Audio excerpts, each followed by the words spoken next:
Well, hello, everybody. Look at that. There's already all kinds of people here. It's kind of weird, but it seems like you all want to talk about money, maybe?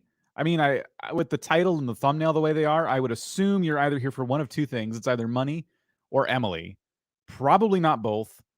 Okay, probably both. Probably both. So I won't waste any more of your time. Instead of Emily, though, I'm going to bring in Rob. How's it going? Oh, okay. Yeah, well, it's definitely not me, is it? Hey, everybody. Happy New Year. Here's an interesting question. Do we have a different crowd for Wednesday live streams as opposed to Tuesday channel audits? Let me know if you were here yesterday. Hello. Happy New Year. It's time to put on the gloves. Were you here yesterday? I'm going to do yes or no poll right now. Nice one. Good idea. Good idea. Were you here yesterday? And when you answer that, were you in any previous channel audit stream could also be, if you weren't here yesterday, but normally you are here on Tuesdays, go ahead and answer yes as if you were here yesterday. We want to know. And then also joining us today, our special guest, Emily Baker. How's it going? Hello. I'm so happy to be here. I love our Wednesday live streams. I love chatting. I love seeing all the purple hearts starting to pop up in the chat. And I love chatting with you both. So it's 2022. Emily. It's been a busy 2021 was great. And I'm excited to talk about the new year for all of the creators and just other business owners that might want to talk about all the fun money stuff. Happy New Year. Thank you for being here. I'm so glad. It's been a crazy new year. I did some prime time legal commentary that aired right at the end of 2021. And I was on Twitter on New Year's Eve looking at the kind of celebrations around the world. And my face popped up in the Twitter search because ABC was re-airing the year 2021. And it was so just weird to see myself not on YouTube. Fun behind the scenes story for everybody. I got the email, I think on Monday, that you canceled the stream. Like you canceled your appearance here. I'm like, well, we lost her. That's it. She went prime time. I have been cleaning up my calendar. I had 3 calendar invites for the stream, and I'm ADHD. I'm also dyslexic, among other things. And I am trying to pare down my calendar because I live and die by my calendar. If it's not on my calendar, it does not happen in my life. And that's one of the things that has pushed my business forward this year is bringing on a team that I can sit down and say, these are the things I'm great at. These are the things I'm terrible at. These are the things I hate. So do you want to do the things I'm terrible at or the things that I hate? Because I'm just going to do the things that I'm great at and that I enjoy and nothing else. And it's been a blessing. I feel like that's what adulting should be about. It's like, this is the stuff I hate. Can somebody else do it? Because guess what? There's people who like the stuff that I don't like. My chief of operations loves processes and taking all my emails and putting them in the lists of things to do and then sending me a list like, Emily, these are the things you need to do today. Get it, girl. And I'm like, I didn't have to think about any of that. That's amazing. You know what enabled you to do that, to bring on that team? Money. It was money. That's my transition. It was money. So that's what we're going to talk about today. I think with the start of the new year, a lot of people, we've already talked a lot about this too in different contexts here on this channel, but the goals, a lot of this is about people starting their YouTube journeys. A lot of people want to become business owners. A lot of people want to do that by the end of this year. So what are some of, I guess we've already given a lot of tips on how you can do that. So let's go with some pitfalls. Let's caution people. What are some things to be aware of when you start making money on YouTube? We'll just start this very broadly. YouTube doesn't take out taxes, so you're going to need to make a plan for that. And by make a plan for that, I mean, put away, when you get a check from YouTube, take 30% and put it somewhere else where you're not going to touch it and not going to spend it. And then if you strategize your taxes, I am all for tax strategy. I am all for paying the taxes you owe, but not more, because you can do more good with that money. You can employ people with that money. You can do things that you're passionate about. And we see creators giving back so much, creators like Mr. Beast and Mark Rober cleaning up the oceans and bringing people together for a cause. We've raised, my channel donated almost $50,000 to charity last year. So it's between me and the law nerds donating to causes. So we're able to do good, but you also have to pay the man. So put your 30% aside. If you pay less in taxes, then that's your year-end bonus for you. So you pay your taxes, and then that leftover money, you can pay it to yourself. But you rather have it. YouTube can be fickle. You never know. If you are a creator that can make, you know, 10, 20, $50,000 a month or more, and you're not putting that money away because you're like, I'll make it next month. I'll make it next month. What happens if next month you get demonetized? What happens if next month you get, you know, get sick and can't create for a month or two? What if your family needs you? So saying I can make it back up down the road isn't the best planning. Right. Putting more aside is great, because then if you get it at the end of the year and you're not going to pay it towards taxes, you can spend it back into your business, buy new tech, don't we all love tech? Buy new tech, or pay yourself, or go on vacation, or, you know, pay it forward and go to VidCon and get yourself a nice hotel room, whatever it is that you want to do with it, but save it for taxes first. I've seen a lot of creators mess this up. And we've seen creators publicly talk about messing this up and ending up spending years paying back the IRS. Fun fact about the IRS, they will always get their money. It is not dischargeable in bankruptcy. They won't always tell you. It's a very fun guessing game where you can go to jail if you screw it up, but they don't always tell you for a number of years that you've screwed it up. And then they will charge you interest, and then they will charge you penalties. So if you're short, I'm going to make the math easy because math is not my strong suit. If you're short $5,000 on your taxes, they can add interest to that $5,000 and then add penalties to that $5,000. So you want to just put the money aside. More is better. And as the money comes in, if you put it aside, you won't feel like you're having to figure it out. So, you know, once your channel goes from making no money to making some money, I feel like there's no problem just putting some of that aside, right? Because you weren't making money before, like the money's increasing. So just put it aside. This is my only experience with IRS. Erwin R. Shyster, the WWF 1990s wrestler. I just want to say, Dan and Emily, you've got me so pumped here for 2022. I came in with all this passion and enthusiasm. And the first question is about taxes. Wonderful stuff. You really set up. Well, he asked what the biggest pitfall was, and that's the biggest pitfall is people not planning. But here's the thing. You get to look forward all year to how much your bonus is going to be. So if you strategize your taxes and put aside your 30% and you only end up paying 10% in taxes, you now have the rest of that money that's yours to either invest in your channel, invest in yourself, you know, whatever you need to do, pay off bills. But the IRS will always get paid. Whether you think you owe them or not. So that's the first bit, is that creators don't always save that money. I did have a question on clarity here. So for Dan and Emily in the US, I'm not in the US, but the YouTube is a US company.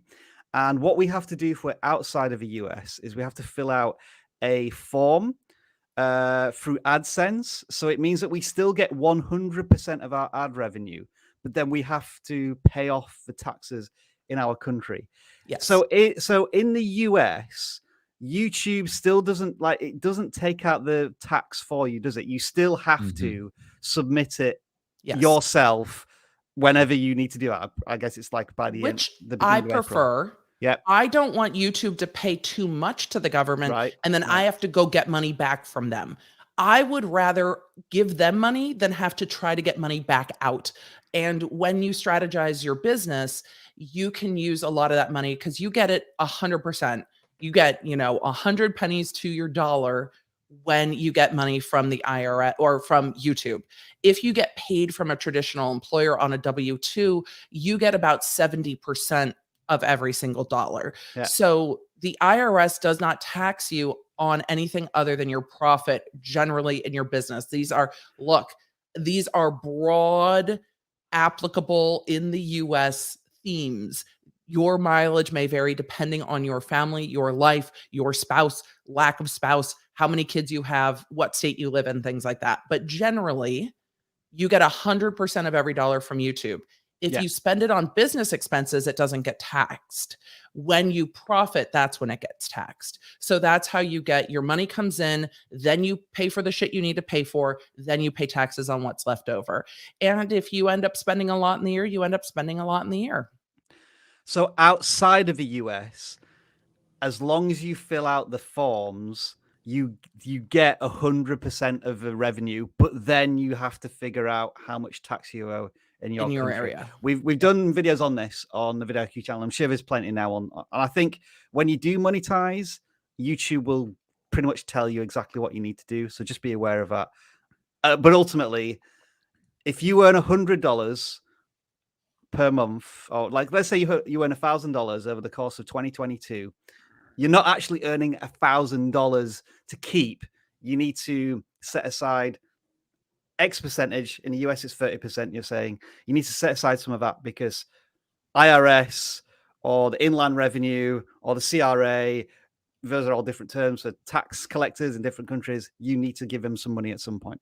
Yep. And in the US, the threshold is generally $600. It could have gone up, but it's generally $600 that's not taxed. And then your state may or may not also have a state tax that you need to also pay, which is why 30% for most places will get you there with federal and state taxes. If you are paying more than 30% in taxes in the US, you are doing it wrong. Find a new CPA.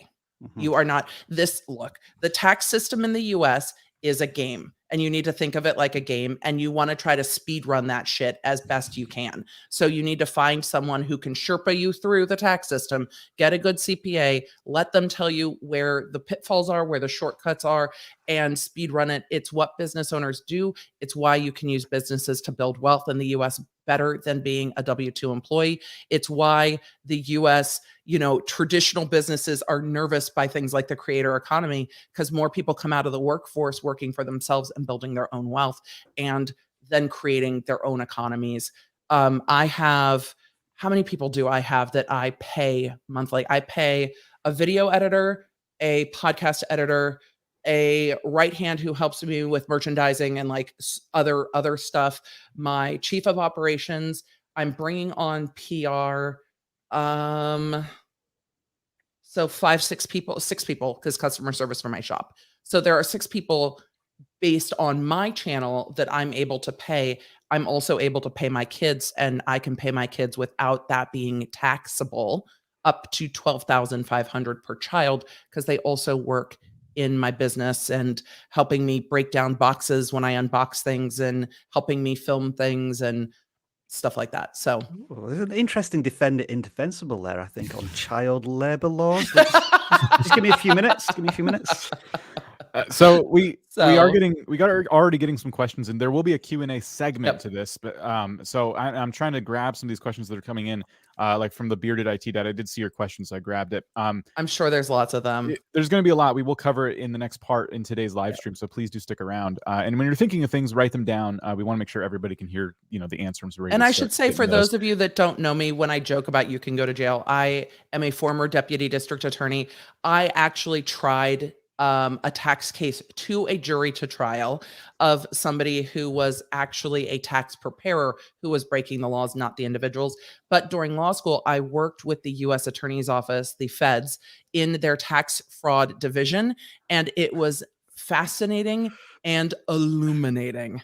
So I loved working in the U.S. Attorney's Office tax fraud division, seeing the amount of tax fraud that people were getting into and how they were getting found out. A lot of them were getting found out by ex-employees, ex-spouses, and the side piece. Do not let your side piece know your financial situation. When they get pissed, they will call the IRS. Don't you doubt it. Emily, this is your channel here on YouTube. That's my channel. It's linked down below for anyone wants to go check it out. We're at 192. Look at that. We've been stalling over the holidays. It's been a little slow on subscriber uptick. So it was funny. We were auditing a channel yesterday, Emily, that had 99,900 subscribers, and so we were tracking them throughout the audits, and they got to 100,000 subscribers. So I was wondering, we were wondering if like hundreds of people subscribed just to get them over the line. Unfortunately, we haven't got 8,000 people watching this live stream, so you're gonna fall a bit short of a 200 right now. But hey, it's not going to be long, is it? It's not going to be long. I hope not. But again, those milestones are really fun.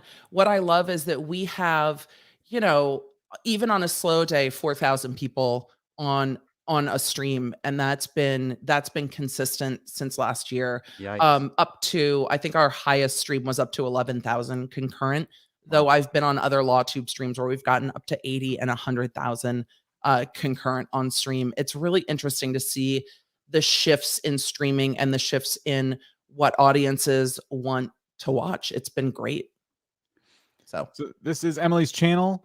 You've been covering all kinds of things going on in the news right now that I've been seeing pushed to me. You know, Elizabeth Holmes and all kinds of stuff going on. Really, really interesting content. And yes, you want to talk about fraud. Yeah, if you're into some fraud, this is a great time for you. But we're gonna try and keep you out of Emily's channel in that context. Yeah, you don't want me. Well, I do cover a few. There's a few YouTuber lawsuits that are very interesting right now, but the YouTuber lawsuits that I've been covering tend to stick in that defamation realm. That's a lot of what's going on right now with the Ethan Klein from H3H3 and Ryan Kavanaugh and Triller. That's like defamation plus fair use on YouTube. So it's a very interesting world of lawsuits. There's a trifecta of them right now. And then the Toddy Westbrook business partner, it's just everything that can go wrong in a business all going wrong together. People will write law school books. You could write like 3 different classes on that group of cases alone, because it's so much about business associations and partnerships and clear communication and partnerships. And then it involves YouTube and defamation and all the things. It's fascinating. Just very quickly from an SEO perspective, isn't it fascinating how I search for just fraud, and that currently attaches itself to. Wait, where are mine? Damn it! I need. To tag my videos I was better. wondering where you were, Emily. But I have not been tagging my videos with fraud at all. I've been tagging her name, so I'll have to go back and redo some of my tags. There's potential there. Yep, because I've just been doing them under her name. I've got to go. I'll go into my group, like my mass tag changer thing, and change all my tags. I just want to real quick with the taxes. Don't kick the can on taxes. When I was first getting into YouTube and I got my channel monetized, that's what I did, and the next year sucked because I had to pay that back. So I kept kicking the can because I'm like, well, I have a couple extra $100. This is great, and I spend it before being smart and saving it. So better not to learn the hard way. We did ask in another poll, and it looks like 73% of you say no, you are not currently making money with your YouTube channels. I worded it that way in case you were getting affiliate links, affiliate sales, even though you weren't monetized yet. So even though with the open wording, it's still 73% of you not currently making money, which is good that you're here now, because this is the kind of prep that we're hoping once you do start making money, you're having and you're ready for. Yes, absolutely. Planning ahead helps, because when you get in the habit at making, and again, if your channel's making under $600 a year, under $1,000 a year, you don't need to be as concerned. Once you are making a few $100s a month, it's easier to get into the habit of when YouTube deposits those funds into your bank account around the 21st of the month. Not that I know, I totally know. Around the 21st of the month, you can just take that 30% and stick it in another bank account. I am impulsive. I have another bank account at a different bank where my tax savings go to. And that bank is such a pain in the ass to withdraw money from that I need like a week of planning to get the money back out. So I did that on purpose. So it's like, it's literally walled off somewhere else, so that I can't just transfer it into my account and go, it'll be fine. I really want to do this thing. I really need to do this thing. So that's one of the things that helps me. But I'm very avoidant on things I don't like doing. I don't like doing taxes either. I love telling other business owners what to do. So the CPA that I work with, I'm like, I need you to hound me monthly and quarterly to get this done, because I don't want to wait till the end of the year. So I have, again, paid someone to harass me into doing things that I hate doing. And I hate dealing with it. And a lot of business owners do. And I think people put it off going, oh, there's other business owners that this is easy for them. No, it's not easy for anyone. We all hate it. We just pay someone else who's good at it to do it. How did you do that in a job description? Ethical harasser. I said, look, this is the communication that I need. I need you to, and when I was making less money, it was just like, hey, can you swing back in like September and we'll start planning for taxes and just tell me then. But as I've started making more money and looking at paying taxes quarterly, I've been like, look, we need to check in monthly because my financial situation particularly with bringing on more sponsors onto my channel can change month to month, and I want to make sure that I'm utilizing that in the best way. So yeah. So at the level you're at now, with all this experience you have making money, and of course your legal expertise, like what we have heard time and time again, like save for taxes. What are some of the lesser known bits of advice that we should quickly go over when it comes to making money on YouTube? Don't look at everything as a write-off. A lot of people will say, oh, you can write it off, you can write it off, you can write it off. Writing it off means that you're trying to get that money back from the government at the end of the year. If your mind is leaning towards business expenses versus write-offs, you can look at, okay, what are my business expenses? Because the government, you get money from YouTube, nothing comes out of it. You spend the money you need to spend in your business, and then you get taxed on what's left over. Write-offs come down at the bottom with what's left over. Business expenses happen up here before you even get to trying to get more back from the government. So legal business expenses, a lot of creators either aren't confident with dealing with their CPAs or don't know how to ask for what their business expenses can be. I have an appearance budget as part of my business expenses because I'm on camera as if I was, working the morning news. I have an appearance budget because it's part of my job. I have a budget for the things that end up in my background. My Nintendo Switch is not there right now, but it normally is in my video backgrounds. Is that a coincidence? No. So there are things that I use to film that are part of my business expenses. My health insurance is part of my business expense. My lights, my tech, there are times that my car comes into that, the PO box that I use, my cell phone every single year. I make a video with it and about it every year. People are like, Emily, you're still making tech videos? Yes, they serve a dual purpose for me. So the things I use, the things I display, the tools that I use, my cell phone bill, my internet bill. I'm a streamer. My internet is critical to my job. My business pays that. So all of those expenses get paid, which means if I bring home less money, so if I pay myself only a few $100s a month, it lowers my family's tax burden, but I don't need that money to pay for my internet because my internet's being paid through my business. I don't need that money to pay health insurance. My business pays for that. I don't need that money to go into savings for retirement. My business pays for that. So that's the difference when you start shifting to, hey, what are my expenses that are proper through my business versus what am I trying to get back at the end of the year in a write-off or deduction? All right, let's go from the Nintendo Switch to cats. Because Sarah Dawn asked this. I mean, we're going to have questions later on, but I feel this is related. Does this mean that my cat food litter can count for taxes? My cat definitely helps me work and often invades my live stream.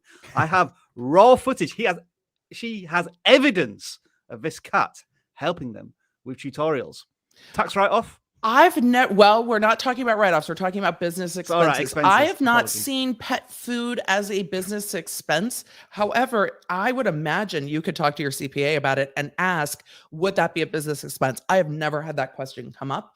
And I would want to run it by a CPA as well, because it's not just about what a lawyer says it's okay. Remember, lawyers get things after they're bad. Like once the IRS is super mad is when I see it.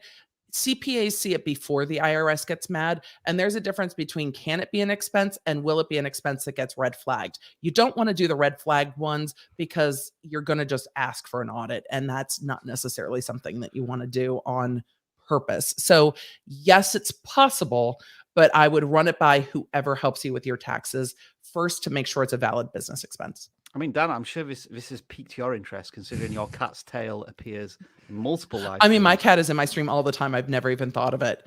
I'm like, I mean, I guess what proportion of a cat is a tail? Is it like 5%? Or because it adds so much character to a cat, does it mean it's like 30% of a cat? I'm curious. I'm too simple to break it down like this, so I don't worry about the food or anything like that. It's just the tail conditioner. I pay that I'll write off. Yeah. The tail conditioner every time.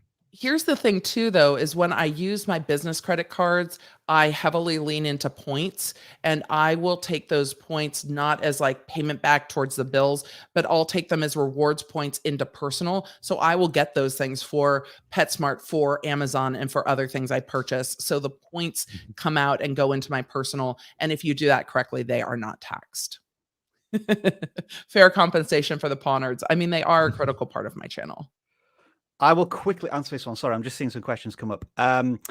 So does YouTube send tax papers at tax time if you live in Canada? Canada are not going to, YouTube are not going to do anything for you as far as I'm aware in terms of tax. Like I live in Canada and I don't get a T4 from YouTube regarding my tax. I have to go through an accountant to get all of that sorted out.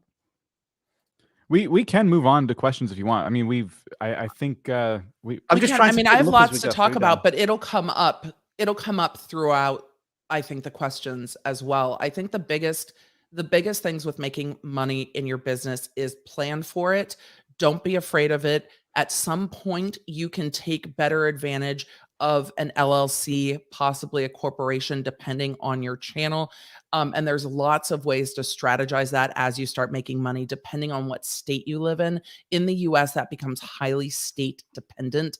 And then the last thing that I see creators not always keep an eye on is proper hiring practices, because the laws between independent contractors and employers are shifting and changing. If you are a full-time content creator and you hire an editor that is not working through an independent company, that person is probably your employee and needs to be paid on payroll.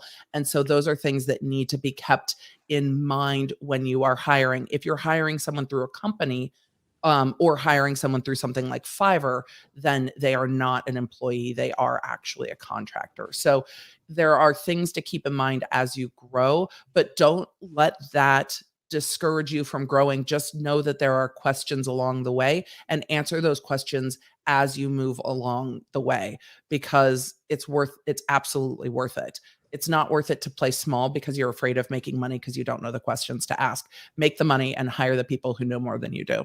It's way better.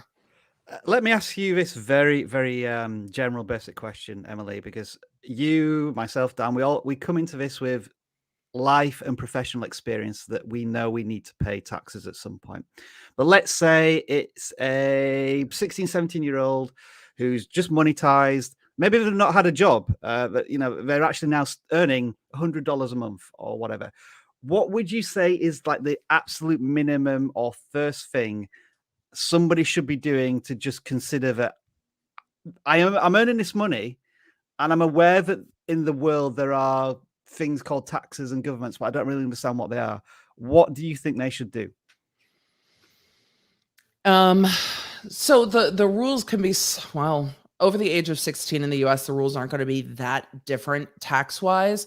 It's really keeping an eye on that $600 annual threshold to whether or not you're going to have to file taxes, and having that conversation with someone in your world or life that understands that, because you may have to file.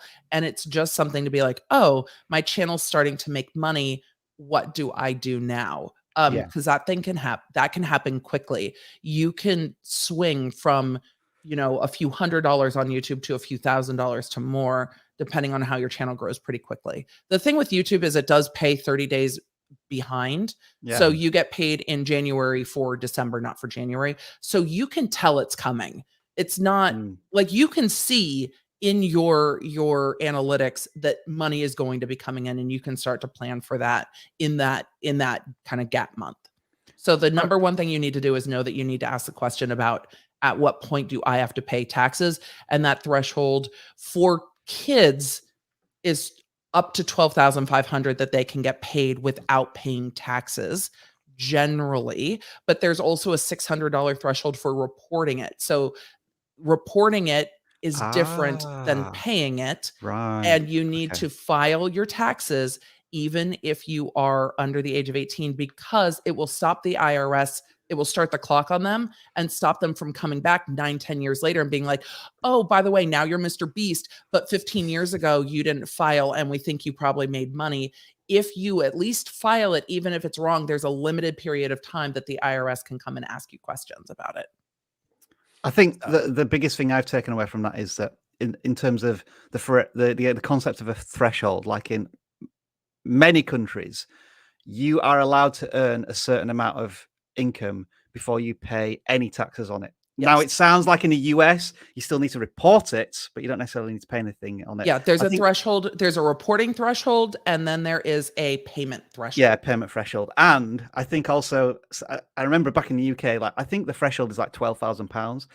And let's say you earn £12,500. You don't pay tax on all of that income. You pay tax on the 500 on the amount over the threshold.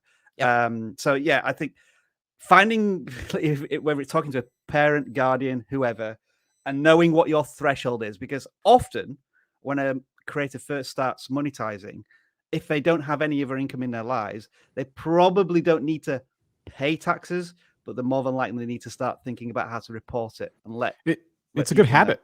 I mean, Yeah, even if you don't reach that threshold, it's a good habit to get into, and then you save some money in the worst case scenario. Consider it start your homework. statute of limitations. Consider it homework before you actually pay anything. There is a case that came out of California's franchise tax board, but the IRS also, where a gentleman was a scriptwriter for movie studios in California, but lived in Arizona. In Arizona, the taxes are substantially different than California, which is why a lot of Californians have found themselves in Arizona. But he never filed state income taxes in California. So the California Franchise Tax Board came back 10 years later and was like, hey, it's so weird.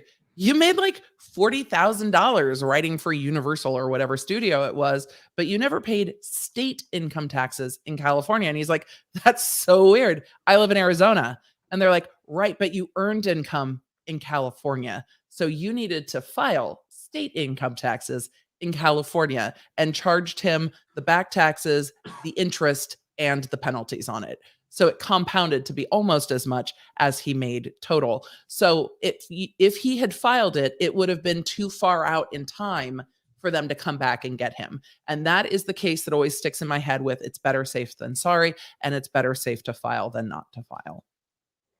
I want to go back real quick to hiring. You mentioned this, and I was thinking about that situation Rob mentioned again with 16, 17-year-olds, maybe you're just really young, you're just getting into this, you're starting to make some money. And let's say your plan when you started YouTube was always to have a video editor or always to have a thumbnail editor, something like a thumbnail editor from Fiverr that we can all conceive that. We can find somebody on Fiverr and have them do our thumbnails, all that fun stuff. But if you were to take this the next step and actually hire somebody to do this, I guess my first question is, how would you caution people who are thinking about hiring their friends? Because I think a lot of us would go there first. We would know somebody in our life who is good at this. We'd ask them.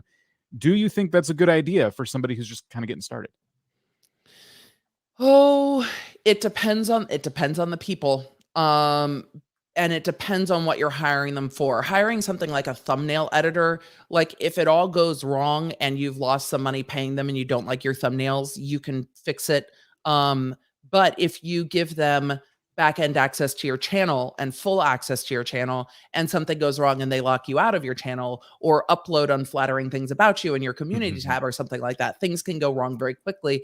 And not that people who are young are impulsive, because I've seen adults have this happen to them as well, where their social media manager got upset with them and posted all kinds of awful things about them and then locked them out of their social media accounts. I've had those calls more than once. So you've got to be mindful of still protecting yourself, even if it is your nearest and dearest friend. YouTube does a great job in allowing you to have a branded channel if you want to have a branded channel, so that you can have people that have access to the back end of your channel who can't lock you out and can't have full control of your channel. But I've seen a lot of friends who are like, oh, we're going to just do a joint channel. Everybody has full access. And then somebody gets mad and someone gets locked out of a channel. I'm sure the chat can think of examples of creators they know that that's happened to. So be mindful of who you give access to your channel to. be mindful of what your agreement is with your friend, and be mindful that as that work becomes more, they could be legally considered an employee by the government, even if the two of you don't consider them to be an employee of yours. So this is just starting to kind of fight through the courts with our Uber drivers employees, or are they independent contractors? It will come to the YouTube and content creators space. It's not there yet, but we're seeing it. I cover the James Charles employment lawsuit on my channel. So if you want to look at an employment lawsuit with an editor gone wrong, this editor is suing James Charles because they were an employee. He didn't pay them as an employee, didn't pay overtime, and did ask them to shave his butt for Coachella. So that's all in there, and then wrongfully terminated him. So that he will probably end up paying a fair bit to this individual because they miscategorize them. And there's some videos on my channel about that as well. Independent contractors versus employees. Know your state, know where you live, and start to ask those questions as you start to look at bringing people on. Hiring through something like Fiverr protects you a bit in that you're hiring a company to provide you with an individual, so you don't have to worry about whether they're an employee or not. Yeah. It's such a shame, Dan, because you don't know this, but there is a similar type of thing in your contract. It's in the fine print. You haven't seen it yet. The shaving? It's something else, but I'm not going to obviously reveal that until it's required. So just at some point, it's actually 2023, Dan. But this is going to be happening. But fair warning. Great. I want to go back to that thing you just mentioned about Uber and whether or not they're employees. You think there's a similar thing that's going to happen in the video platform space? I find this really intriguing. I just think that there's a lot of content creators who will pay an editor as if they're a 1099 employee, a 1099 independent contractor. But if that person doesn't have a business and that person's not an LLC that's hiring them out, that person is an employee.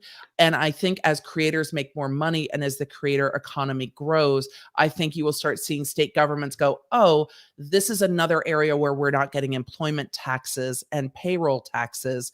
And we need to take a look at this space because it's happening in Hollywood too, who are independent contractors and who are employees of the movie studios. And as California has changed all of their independent contractor tests for who's a contractor and who's not, they've shoved people into being employees that don't necessarily want to be, on the skeptical side, to increase how much they're getting from payroll taxes and state taxes, on the optimistic side that they are keeping companies from being predatory on independent contractors and not paying themselves, depending on how you view the world. 6 of one, half dozen of the other. Either way, it's pushing people to be employees. And that has come for the movie studios for music. So in the music industry, if you want to bring somebody on as a saxophone player for one track, you have to hire them as an employee for the day or two that you're recording. You can't just pay them like, hey, can we do $500 for the session as an independent contractor anymore? And so California is fighting that out. And I keep telling people this is coming. Have you seen a lot of YouTubers move out of LA? Yeah, it's interesting. So there are different states with different rules that are more lenient, but there are 11 states that have similar legislation coming to change the independent contractor rules. And as it's come for Hollywood, I think it will trickle down. I don't think that most state legislators are aware of how lucrative the creator economy is yet. But I think that that is not far off. You see Mr. Beast on late night television sitting down with Jimmy Kimmel. Awareness is coming. Yeah. So winter is coming. Just be mindful and aware that this can happen, and it can happen with as it's happening in the movie industry and in the music industry. It will trickle down into the creator industry, where they will start saying, hey, I see that you're 1099ing or independent contractoring this same person year over year over year. That person's an employee. You've not been paying them as an employee. They didn't complain. You didn't complain. No one sued anyone, but you owe us payroll taxes, and you owe us fines and fees on top of those payroll taxes. And the fines are quite high. So it is coming for most states in the US, where you will need to start paying these types of taxes, and you will need to be putting people on payroll. But business to business employment can change that. So it's one of those things to be mindful of. Lawyers ruin everything. I'm sorry. Just be like, Emily, la, la, la. I don't want to know. I know, but you're going to start seeing these employment lawsuits happening more and more with YouTubers, and you're going to see it trickle down into the rest of the creator economy. It's kind of why I asked earlier my somewhat naive sounding question of should you hire your friends, because this is the place I kind of wanted to get to. Like it gets so complicated and convoluted. I was going to ask, like, if you are new, like we mentioned Fiverr, the companies like this, do you think, because this would be personally my recommendation, do you think you should stick to these kinds of companies, Upwork, Fiverr, places like that, to hire people for your channel when you're just starting out to help avoid some of these, pitfalls? I think it can make it a little cleaner, but you can also ask someone, are you a company? Am I hiring you or am I hiring your LLC?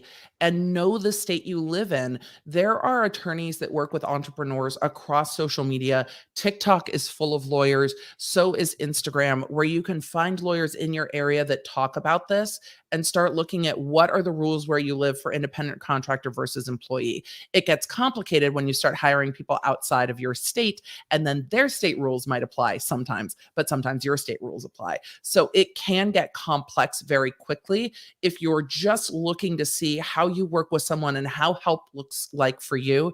Using something like Upwork and Fiverr can make it very easy as you're getting started. I also think it's why you see a lot of creators that are like, I just don't want to deal with this, so I'm not hiring anyone. I also think there is a space within what I do, because most of the lawyers that cater to the online space cater to entrepreneurs. A lot of creators and YouTubers don't see themselves as entrepreneurs, so they're not seeking out lawyers for entrepreneurs. I think there's a space for lawyers who understand the creator space differently than the entrepreneur space, because they're not always the same.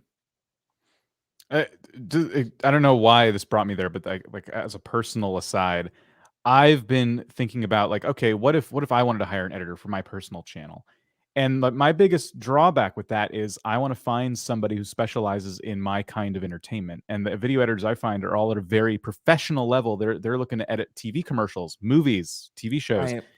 I need somebody who understands the culture of YouTube and YouTube creators, and that kind of cuts in all different directions, like tax professionals, lawyers, and video editors, like, a place where all these people can kind of understand one another. And I think that is the temptation. That's why we go in the direction of hiring our friends, hiring people around us, because in your own social circle, they all understand you. They all understand your channel. They're watching it. And if any of them know how to edit a video, you kind of go to them first. Like, it's better than sifting through hundreds of Upwork applications when you're right here. Yes, and I get it, because the people that I work with on my team, all of them are friends. Yeah. Everyone on my team is someone that is a friend that I know from different aspects of my life, but also they are all business owners. My editors run their own business editing. My chief of operations runs a business where she provides operation support to multiple businesses. So looking at that kind of crossover, because when I left the DA's office and started doing consulting, I was only in the online business and entrepreneur space. So I've been kind of creating this hybrid between the creator world and the online entrepreneur world. And there is definitely room for that. And I saw some of the people in the chat saying, I wish I could afford a lawyer. There's a lot of lawyers in the creative entrepreneur space that have digital courses, digital products, consulting calls that are $150 for an hour or two to sit down and talk this stuff through. So don't let the perception that this is expensive hold you off from finding people that do this. There are lots of lawyers that are in non-traditional spaces. You will start to see them on social media if you're looking for that. Don't Absolutely. go to law Twitter. Instagram and TikTok is where you want to start looking.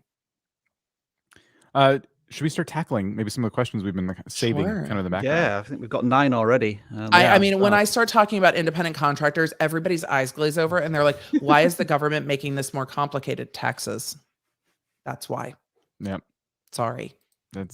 It's the US. Our tax system, hold on while I rant. Our tax system is kind of like a game of whack-a-mole, where every year they add more stuff to it. And every year you're like, wait, I thought I could do that last year. Why is it different this year? It's so complex. It's manipulative. I fucking hate it. But also, once you learn the rules to the game, then you can play. And there's a lot of room to build wealth and legacy within playing the game. That's why the first person you should hire is a CPA. I use a Canadian service for my accounting, for my bookkeeping called Bench. I think it's bench.co or bench.ca. They are absolutely fantastic. They are affordable bookkeeping, and they also do tax prep. They have made it so easy to streamline. They have a great process, an online portal. Taking the bookkeeping part off of my plate and then combining that with the tax part was the greatest thing ever. I was like, oh, thank God. Oh, thank God. Thank God for Bench. They are fantastic. I've recommended them to almost all of my former clients because I don't do mostly any client work anymore. And it's just been absolutely fantastic. So I read somewhere, and forgive my naivety of the American system, but is it true that there are the reason that it's difficult to do taxes in the US is because commercial tax enterprises lobby so that they can still continue to sell their products and services because people just can't do it like as simply as going onto a website or whatever? Or am I completely wrong with that? That's the theory. Okay. I think is that I think conspiracy? Have I just released a conspiracy? no, theory because it's there? not just commercial tax enterprises. It's also I worked in Congress as well when I was in undergrad, but it's not just commercial tax preparation companies. It's also our whole structure of government uses the tax code as a push-pull negotiation tactic. So the auto industry wants people to buy more SUVs, but gas prices are going up. So they're going to give businesses a large tax deduction on SUVs over a certain weight class to induce business owners to go buy Porsche Cayennes. And there's those kinds of negotiations too that are all lumped into the tax code because the US uses tax code to incentivize certain behaviors and decentivize other behaviors. Hey, if you buy a car in this weight class, you'll get a benefit because the auto manufacturing industry lobbied for it. But if you have too many kids, oh, you stop getting a child care credit. We don't want you to have some kids, but not like that many kids. And get married. We want you to be married because you get tax benefits if you're married. So there's a lot of incentivizing behavior within our tax code. One day we'll probably write a book called Legislating Morality and how our tax code is used to control what people do in the US. But if you create your own wealth and business, you can say, I don't care. I have the money to not worry about what they're doing. Yeah, it needs a bit of a sexier title than that. I've got to be honest, Emily. It felt a bit long, that one. I like that title. I mean, it's in my brain. These are the things I ran about. I really did love tax in law school. My tax professor helped write one of the original versions of the tax code. The tax code book is on onion paper in 8-point font, and it's still like volumes like this. It's absolutely insane. So I have lots of thoughts and opinions, but there's a lot of push-pulls between lobbying groups of all industries and what's in the tax code. Look at electric vehicles. How much you get tax benefits on the state level and the federal level when you buy an electric vehicle. It's wild, but those didn't end up in there by accident. I could rant forever about the tax code. I'm sorry. You've seen all of the nerd. You're like, Emily, why are you the law nerds? Nerd. It's all just nerd plus rage and curse words. That should be the name of your channel. Nerd rage. Yes. Okay, so how are the taxes different between an LLC and a sole proprietor?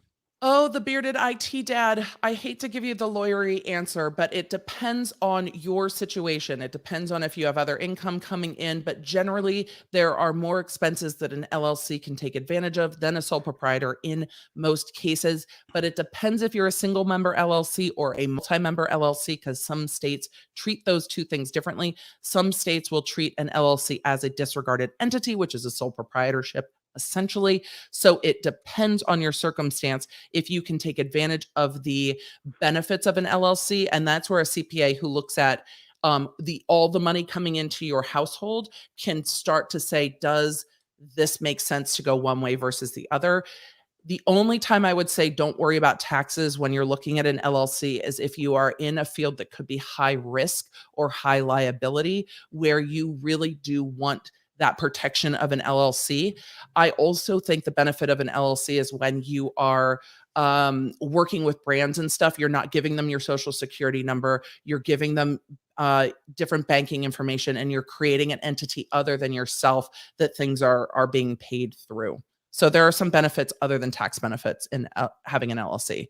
I, for example, have an LLC with an address that's not my house, with an agent for service of process. So when business owners get cranky that I'm talking about their lawsuits on the internet and want to send me cease and desist, they don't have to come to my house to do it. They can just serve my company. You got some pre-purchases rolling in on Yeah, this three already. Three pre-orders for a book you haven't written yet. All right. I love it, you guys. Okay.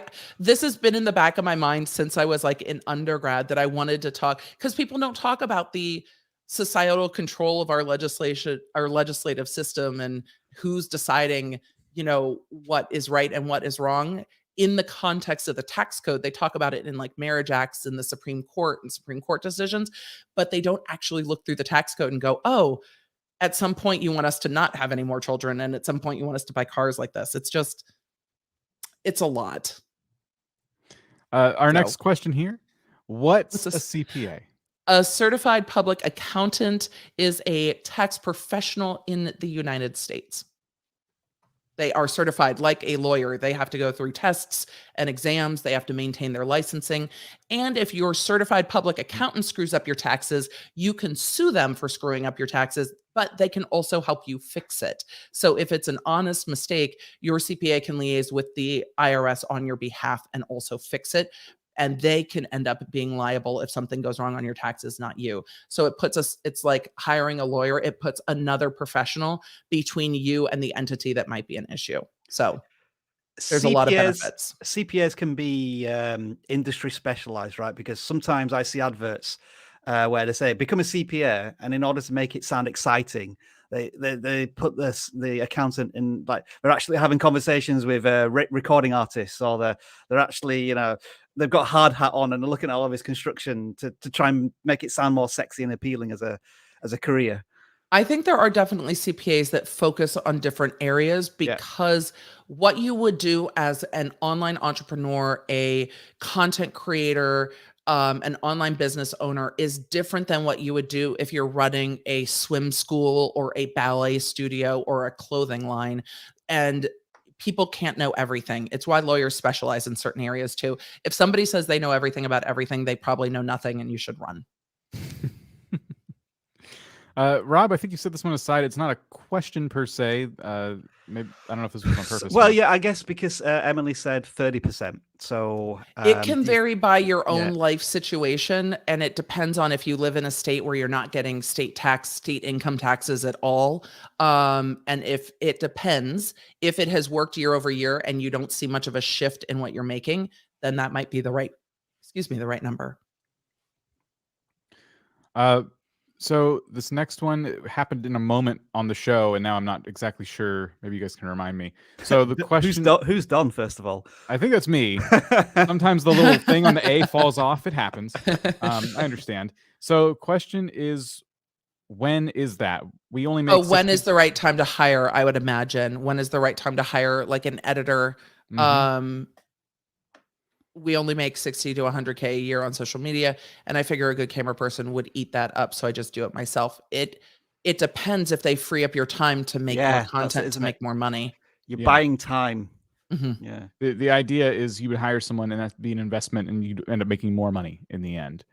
And that's just kind of it's partially a risk and just partially calculated. You have to calculate a risk. You have to figure out, is this the right time? Because I think if I put out 2 more videos a month or whatever equals out to be, this editor will pay for themselves. That's kind of, so it's hard for any of us to actually like answer that. For me, if I were to hire a video editor and they charged, I'm just going to use really round numbers that aren't very relevant. Let's say they charged $75 a video. I make pretty short videos, and my videos on average made about $100. I might decide, okay, I'm making a lot less money, but oh my gosh, the time savings on this means I will get more money because I can push out more videos and give them all the editing work. So do you like it or not? If you like editing, Editing might not be the thing that you would have somebody else do. For me, I wouldn't keep up consistently with my podcast if I had to edit every single episode, because I just don't have the time to keep on track of my live streams, the research that I do, and then also having 2 kids and something of a life outside of creating for YouTube. It's very easy to get sucked into doing this all the time and never having any other time. And so having editors allows me that push pull of, I know when I'm done and I can hand it off and trust somebody to do it. And that frees me up to do other things that end up making me more money. As my podcast does better, most of the traditional media opportunities that come to me have come through my podcast. And traditional media somehow thinks podcasting is more legit than YouTubing, which is strange. But then my YouTube advertisers are like, wait, you were on ABC. And I'm like, yes. And now more people are coming to my streams. So the benefit of that is you're going to pay me more money. Thanks. So it all works together. And you have to look at what your goals are. It's not just money goals. It's also lifestyle and time. It also, there's a lot of nuance to this. I mean, it's not just to hire or not to hire an editor. You can decide to hire one part-time, whereby if you're pushing out 3 videos a week, maybe you bring on this camera person for one of them. And you somebody who is part-time and they understand the situation, and maybe there's an opportunity to do more videos in the future, but this is your way of testing it out. So it'll be a bit of an upfront cost. But now, how much time are you saving? Can you do 4 videos because you have somebody shooting one of them every week? Or do you just hire them for a day and batch record your day, and you don't have to fuss between setups, and so you save yourself time because you're just busting it through together? Yep. There's a lot to this, so it's not one question we can answer. Oh, that's easy, but I think hopefully we've put your mind in the right track. Yep. Let's see here. Oh, I unstarted a question I was trying to click and I lost it. It was It was from our friend Excel. Excellent dude. If you can find it, was a long one. Shoot, I'm sorry. We'll go here though. How much money can I make as a 14-year-old in Canada without having to pay taxes? Okay, fishing. That is a perfect question to put into Google. Exactly like that. Just copy and paste it right into Google. I'm going to do it right now. I'm not a Canadian lawyer. And I don't know Canadian lawyers that do business stuff. All the Canadian lawyers I know through the LawTube space do commentary in the political and or high profile case space, not really business.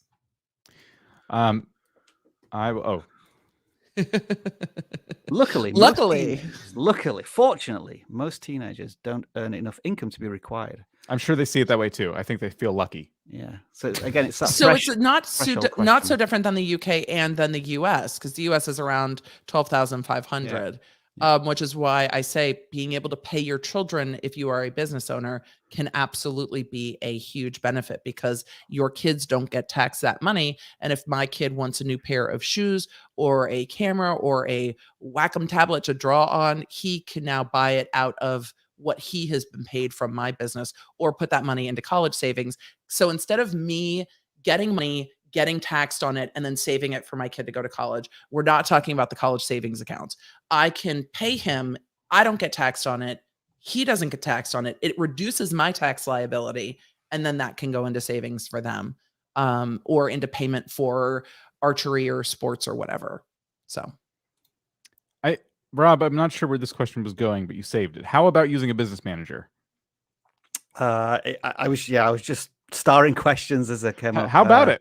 How about it? Using a business, finding someone that fills in the gaps of the things you don't like to do can be hugely beneficial. And I call that person my operations person. I think some people would see that as a business manager, but it depends on what you mean by business manager, because there are like brand management companies that help place opportunities and help place sponsorships and negotiate those types of things. There are PR companies that help, manage your business and place you with public relations and media opportunities. But then there's also operations people who will help go through your email and create business structures and manage your team. So it depends on what you mean by business manager. Unless you're talking about a YouTube manager, and I don't think those unicorns exist. So if I were to buy a house and do a house tour, would I be able to pin the furniture, and maybe the house as a business expense. Probably not the whole house, depending, but I would absolutely ask about what furniture would appropriately count as set and what the limit would be to that furniture per each tax year. I would absolutely strategize that before you do it. I wouldn't do it and then try to fix it afterwards. I would ask first. What about and if the strategize that? channel was like a house renovation channel? Like, we're going to renovate this house and we're going to use all of these tools to do it. Theoretically, could all of that be like the house reno itself might be its own business, its own LLC, and so generate its own, and then the channel would tie into that. So yes, it's absolutely possible. Just look at what the Ace family does and just don't do that when it comes to like houses on YouTube and foreclosures and mess. If you want to know to not do, start watching some of the videos on what mess the Ace family's gotten themselves into with their house. So yes, it's possible to do some of that for sure. All right, I just want to say, Dan, I couldn't find Excellent Dude's comments, so we do apologize. But as way of an apology, I put on his shirt. So come on, hopefully that's enough. You can get Maybe this. he's merch still in the from chat his and can channel. ask again. Yeah, you can. Feel free to ask your question again. Let's see. Is there someone specific to look for? Maybe they meant somewhere specific to look for an accountant. Someone who knows online business or YouTube or something like that. I would ask questions of, there's a difference between accountants who are doing bookkeeping and CPAs who are doing taxes. So for me, I use Bench for bookkeeping. They've been great. For a CPA or a tax strategist, I would absolutely look for somebody in the entrepreneurial online business sphere who understands that, because they're going to understand everything you do on YouTube as well. That online business space is very much, hey, money's coming in from different places. I'm generally working with a lot of contractors. Money is not always consistent, and they can help you strategize your taxes. The thing is to talk to someone before it's tax time. Tax time, they already have clients, they're already busy. You need to look for a tax preparer now for someone who's going to do your taxes for 2022, not now for someone who's going to do your taxes for 2021. So looking for someone early in the year after tax season, not when they're filing returns in April, looking for someone January, February, March to talk to about what they're doing for next year. They can help you strategize your year. Rob, what's with those gloves, buddy? Is Canada that cold? Yeah, good question. So Canada is cold, but obviously there is heating in buildings. There is no explanation. I just decided one day that I would wear gloves only on Wednesday live streams, not on Tuesdays. It's become part of the show. I think I was influenced by Brian G. Johnson, who randomly put a sock on his Blue Yeti one day. And now it's kind of like part of his thing. And it's to just encourage random questions like this and not be satisfied by the answer. I like it. Thoughts on YouTube taxes? First, they take 45% of all revenue, then 50% of all revenue from US viewers. Then my country takes 30% of what's left. Lol. Where do they take 50% of all revenue? So that's why I started this question. So, I mean, let's first of all tackle the first bit. Yep. YouTube, first of all, is a business. You can broadcast to billions of people for free with nothing more than a camera and an internet connection, but there is a cost somewhere there. So, I mean, there's going to be arguments about whether a 45, 55% is right. I think it's turned hundreds of thousands, if not millions of people's career paths in completely new trajectories. There are alternative video platforms if you don't like that that revenue split. But yeah, I'm lost on the 50% revenue of all US viewers. As far as I understand lower it, than that.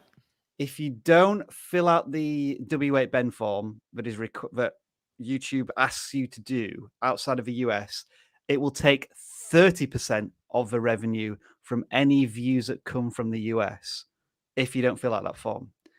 And then, yeah, there is a cut from the country itself. But I don't know where this creator is living, but 50% doesn't sound right to me. Yeah. Yeah, 50% sounds high. I also think that as a creator, YouTube shouldn't be your only source of income. You use YouTube as a platform, and yes, you make AdSense, and yes, AdSense can be slamming. I make more in AdSense than I made as a district attorney, to be perfectly honest, on my AdSense, but my channel is also unique. When I was looking at other people sharing their CPM and RPM, I'm like, oh, mine's like triple that. I guess that's strange, but AdSense is part of it. My memberships on my channel are part of it. My memberships on Patreon are part of it. My super chats are part of it. My merchandise shop is part of it. My sponsorships are a big part of it. But all of those things happen because I'm on YouTube. So YouTube is a one point of an entrepreneurial revenue stream. Eventually, apparently, books are going to be a part of it. Paid for speaking is part of it. Advertisers on the podcast are part of it. So it's one point of income with a lot of income. I saw a lot of conversation online because David Dobrik just did a podcast where he was saying he hasn't made a dime on YouTube in like 3 years. Well, he got demonetized during Adpocalypse and a few other times. He also uses copyrighted music and things like that. So he probably doesn't even try to monetize his videos. But do any of us think that David Dobrik is short for money? No, he's making up that revenue from sponsors, from sponsorship opportunities and merchandise and other things. So he doesn't need to get AdSense revenue, because the revenue, YouTube's the opportunity to generate that kind of full circle of revenue from other places. Sorry, so I'm off my soapbox. Speaking of the book, Emily, so I did a poll, and 85% of people do want you to write a book on law.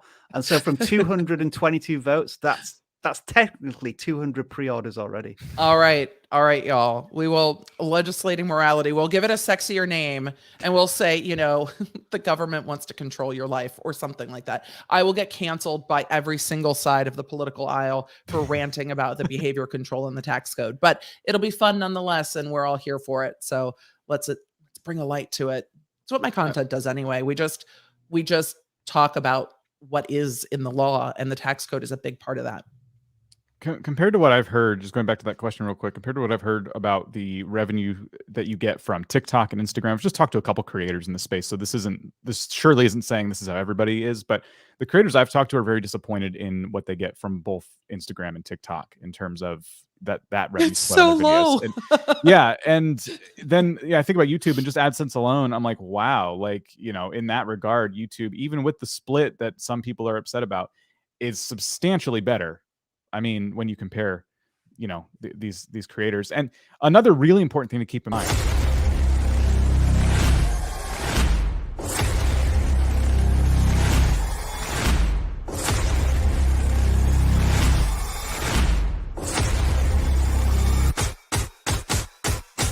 Let's see what this guy got. Maybe he got something interesting. Nope.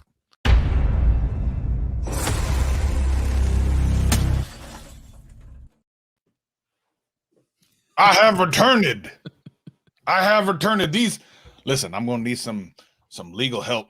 I need some legal help. I already learned some things. I learned I need to hire a bunch of 12-year-olds to hide my money, apparently. So I'm gonna get on that today. I love that that's your takeaway. Wait a minute, I already did that. I already went out to the TikTok, and I already made a couple TikToks about it. Say, if you're 12, under 13, I'm going to pay up to $12,000, but you got to give it all back to me at the end of the year. So, the question. Because look, here's the thing. I need to sue YouTube too, because here's the thing. They're trying to blackmail me on this. This is my newest shirt. These YouTube streets are savage. And they won't let me sell it on YouTube. So I don't know why. So I'm gonna sue them just so they can give me all my monies. So I figured like this. I probably would have sold at least 2 to 3 million of these things at about $79.99 a pop.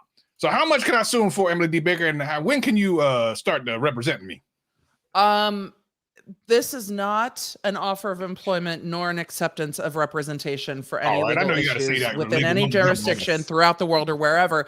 But their logo is probably trademarked, so if you sue them, you'll probably end up paying their lawyer fees. So negative $50,000 is my guess. Well, that's not fair. How is anyone supposed to get ahead on YouTube? You see all these people. You got to modify that play button a little bit. Take some inspiration from Vid Summit and modify the play button so it's not directly the YouTube logo, and you'll be set. Well, that's terrible. By the way, I want to give you a little congratulations. I hear that you're on the television now. That's really amazing. Congratulations, you're on Thank Dateline, you. 60 Minutes, and The Real Housewives, and so and so. To Catch I a Predator. appreciate you. It's Or it's 90 Day Fiance. I can't remember whichever channel it is. I'm gonna watch it. Just let me know. I love all them shows. So whatever one, I'm gonna watch all of them. Just tell me which one to be on or to watch on. I mean. Oh, thank you. I will. Yeah, Real Housewives of I stream from my office is definitely that's a new episode. I haven't seen that one. That's good. That's good. So what are we talking? We talking about making money? Yes, I need. Listen, we're talking making money. By the way, I'm also about ready to sell the Savage candle right here. It smells like Savage. What does that smell? That I definitely want. My We God. want the Savage candle. It smells so savage. So let me ask a question. Like, how do I get people to review this and surreptitiously say it's great no matter what it smells like? I mean, listen, not everyone likes the smell of savageness, but I want them to all say it smells great so I make a bunch of money.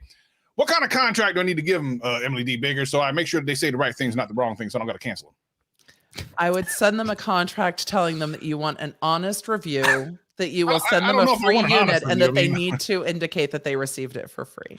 Okay, well they can indicate that, but I would just pick people who are afraid of you. There we so go. They that's will good. be scared to give it a bad review. I like and that. then you just don't put that in the contract. You just select well who you send it to. I like that, Emily D. Baker.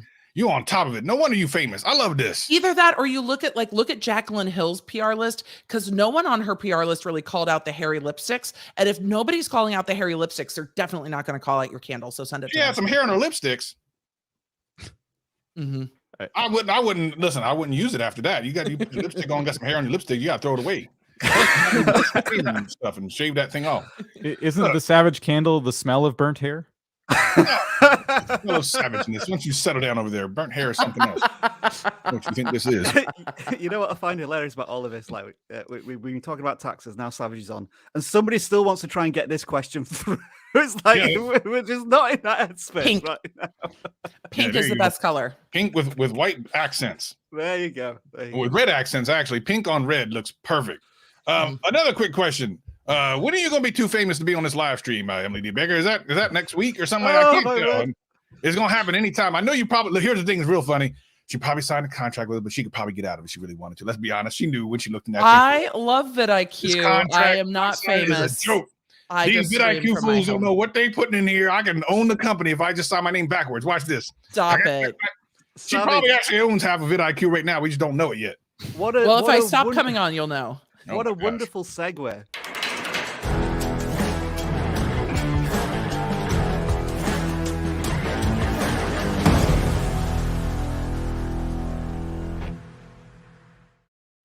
Finally. I kid you not. I kid you not. This was my Defend It Indefensible. So we might as well do it right now. Hang on. Let me just bring up the countdown. Hang on. It caught me a little out of sync here. You caught you out of sync. Yeah, You I did. that. I did. Hang on. I've got this all wrong. Can somebody do 20 seconds? Right, hang on. No, 20. If that was 30. Right, How did you hang lose on, 10 hang seconds? Right, just talk amongst yourselves for a second. Oh, Lord. We're already doing that. I love the Savage, did you business expense everything in your background? I hope that's how those arcades ended up there. The funny thing about it is what do they call that when you clean money? Money laundering? That's the legal word, right? Yeah, money laundering. Yeah, when you just wash it. Yeah, I washed it in the sink back there. Whatever. Anyway, I washed the money and now I have the stuff. That's how it works. All right. I've got it up like now. Omni and the Hellcat then. So defend the indefensible, right? One of us must vigorously support a theme for 30 seconds that is either distasteful, politically incorrect, plainly wrong, self-derisory, or entirely contrary to the creator's known opinions.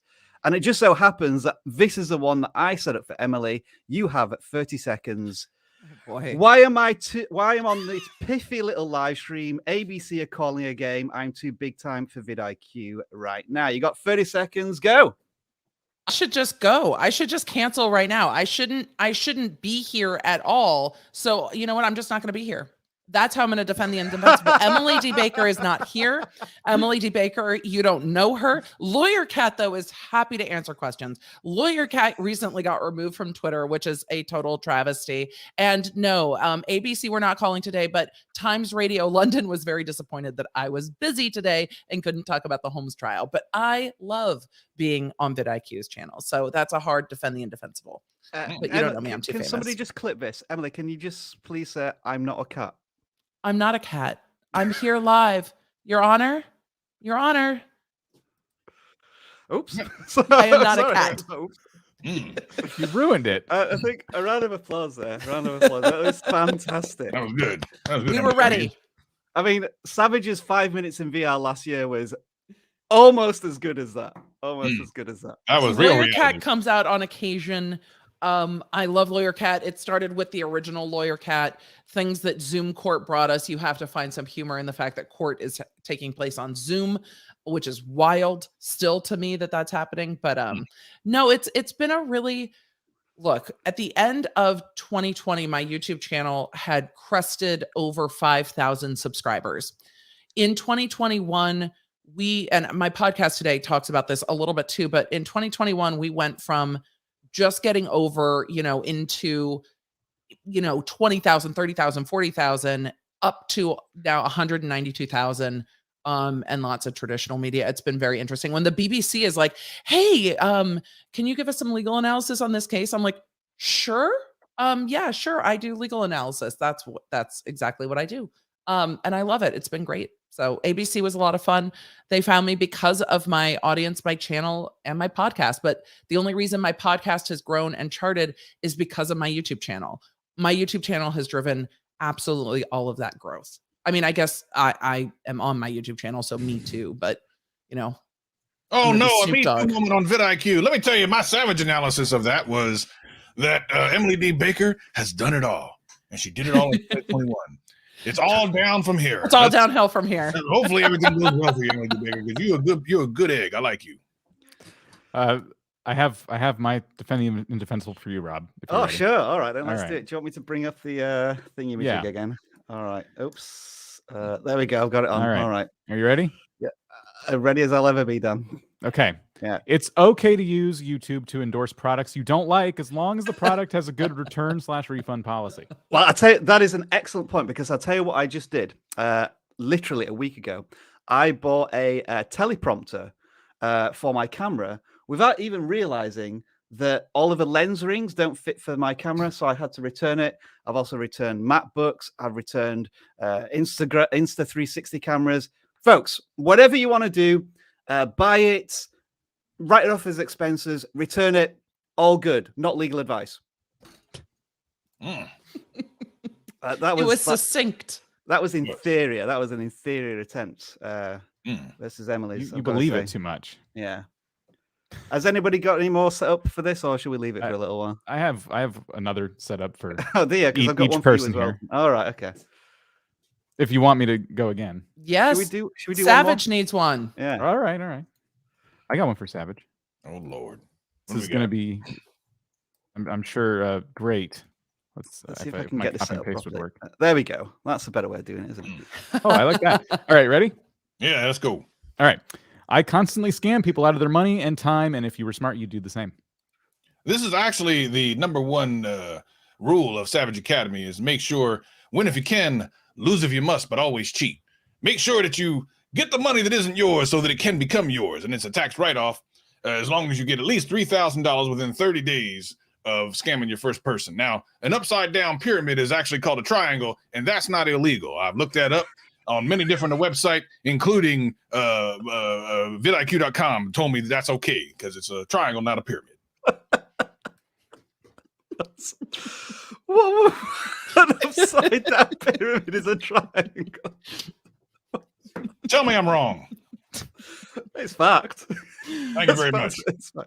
Dan, it's your turn. I've got one for you. Oh, great. Right, hang on. Let's. I want to make that work again. So we do that, and then we click on here. Yay! All right. Give me a second. This one's pretty easy, actually. Let me just type it in. Softball questions. All right. Are you ready for this? Sure. Time starts now. Now. Animal Crossing is rubbish. It just says Animal is Crossing.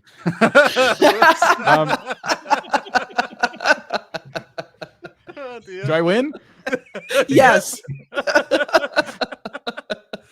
It's a false premise. The animal is not crossing. Defend that. Your prompt is rubbish. I've lost I've lost it. Let me do it again. I already You won. done lost the plot. You done lost the plot over there. Look at him. It's over for him. Rob is done. His warranty has expired. Don't put me on. Oh, it's done. It's a wrap, ladies and gentlemen. These last couple of years have been great with Rob. We like to say our goodbyes to him as he has completely lost it. We're gonna go and put him into an insane asylum. He took himself off the He stream took himself off. entirely. He canceled himself. Somebody needs to clip him saying, That's terrible, man. "Please That's no." terrible. What a quitter. You can't quit. We fire you. You're done. How about that? We got rid of him. Now I'm the new host.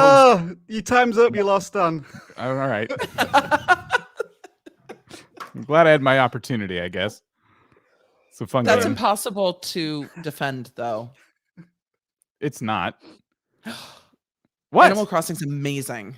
I mean, maybe at first. The whole experience is just doing the same thing over and over. I mean, what do? You do chores. If I wanted to do chores, I could do them in real life. That's what I'm talking about. Chores aren't as cute in real life, and they don't have a happy little soundtrack. I don't know. I got What was this live stream about again? Money. You All can right, make look, money in Animal I need to Crossing. go make some money, as a matter of fact. I just want to stop by and wish Emily D. Baker the best, as she never comes back on this live stream ever again. Oh, stop it. Listen, I I will love be back. you. I'm You know I love contractually you. obligated for at least a few more. That's She pulls out that Uno Reverso card and then she owns vidIQ. I'm telling No, you, it's gonna happen. Watch. I love YouTube. I've always loved YouTube. Mhm. YouTube is my heart. People are like, are you just going to go do? No, I'm not just going to go do TV stuff. Look, I have control of my angles on YouTube. I can say what I want to say. And I'm a long form content streamer. It's really annoying to sit down for 3.5 hours and chat and see literally like a 30 to 40 second clip. I can't say anything of meaning in 30 seconds ever. It's Except that Animal Crossing is amazing. I mean, maybe that. that's You like my problem chores. too. I'm gonna go ahead and try to get these shirts through. I'm gonna still sue them anyway. Listen, you never know. They got some terrible judges out there, all types of shenanigans going. I just watched a couple documentaries on Netflix the other day. There's some judges out there I think I can get through. All I got to do So is Savage, there's this law firm that represents Triller. Hmm. So I would find them. I'm sure they will sue YouTube for you. Oh my gosh, that sounds Yeah. excellent. Yeah. Triller. Go use Triller's law firm. Isn't that one of them channels on the websites you're not supposed to go to No. with uncles Well- and aunts and all that other stuff that you're not supposed to watch unless no one's home and your door's closed? What? I don't know. That's what it sounds like, one of them channels. Anyway, look, I gotta go. I hope all y'all have a great rest of your 2022. I appreciate we will all try. We will that I've try. spent Savage. here. It's been your pleasure as always. And make sure that if nothing else, that you get the Savage Academy. And we'll go ahead. Listen, we're gonna throw on one of these shirts for free. All you got to do is spend $39.95 every 5 minutes on the YouTube Savage Academy. We appreciate you. We'll see you next time. Peace and hair grease. I need shirts from Savage that say it's been your pleasure. I thought he was going to end the stream again like he did last time. I mean, that was a fair concern. All right, Where well- on earth were we? We've still got Questions. 5 starred questions here. So we did do some planning before all of that. Okay, reset. What were we talking about? Money and taxes. So Sirenia Michael I Michele. think it's Michelle. Michelle. Maybe. Apologies for the pronunciation. What are some of the things to keep in mind if you have someone helping me out with some tasks on my channel when I'm making barely $100 a month on YouTube and they live out of the US? It depends on whether they are helping, whether they are interning, whether you are paying them. If you live in the US and they're out of the US and you're paying them, then you have to do that W-8 BEN, Yeah. and or they need to fill it out so that you can report it, because you're still paying them out of somewhere. So if they are not being paid, then it's not as much of a consideration. The just helping out seems to indicate that. But remember, even if your YouTube channel is not making money yet, if you're investing personally into your YouTube channel, you can deduct those things too if you're running your channel like a business. So set it up like a business. Say, you know what? I'm personally investing $1,000 a month into my channel. Put it into your business bank account so that you can start to track what you're spending on YouTube, because that's money that you're loaning to your business. your business is allowed to get loans from you personally, and you can pay it back when your YouTube channel starts making money. So if you track it right, you can actually recoup that down the road. If you have someone helping you out and you're making like just at the $100 a month threshold, I mean, that I have to assume they're probably not being paid at this time, or if they are, I would like guess. if they were supposed to be an employee, that wouldn't be legal. That'd be would not be enough money. Right.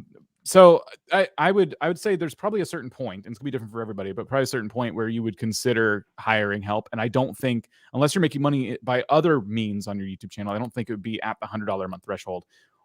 You could have a job and you're supplementing the income, you're using money from your job to pay that person. That's a different story. But yeah, it's going to be really tough to pay people if you're just relying on the income from YouTube and you're only making that much. So this all happens in phases. There's not like you can't start YouTube, make a tiny bit of money, and then, all right, I'm going to hire a bunch of people, because it's not enough to pay everybody. So there will be work you have to do on your own, and you build up to these, milestones, to these, goalposts that you set for yourself.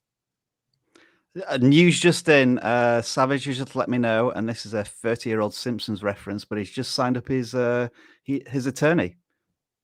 Oh. Perfect. The perfect person. Good job, Savage. Thanks Good luck. to excellent dude for the reference there. All right, what's next? So good idea from Square Table Degenerates. They're going to start a channel on money laundering. So technically, everything would be tax free. Do you think that's going to get by, Emily, or any loopholes perhaps to tackle? It depends on what you mean by money laundering. Are you exposing money laundering frauds, or are you trying to see how long you can launder money without getting caught? It just depends, but I think that it's probably a joke. And if you like the FBI knocking on your door early, I say go for it. And, listen for the clicks when you pick up your phone to see if it's tapped or not. Would that still happen today with all today's technology? You think No, they wouldn't. They wouldn't click. I was going to say. There's no way to really joke about your phone being tapped anymore.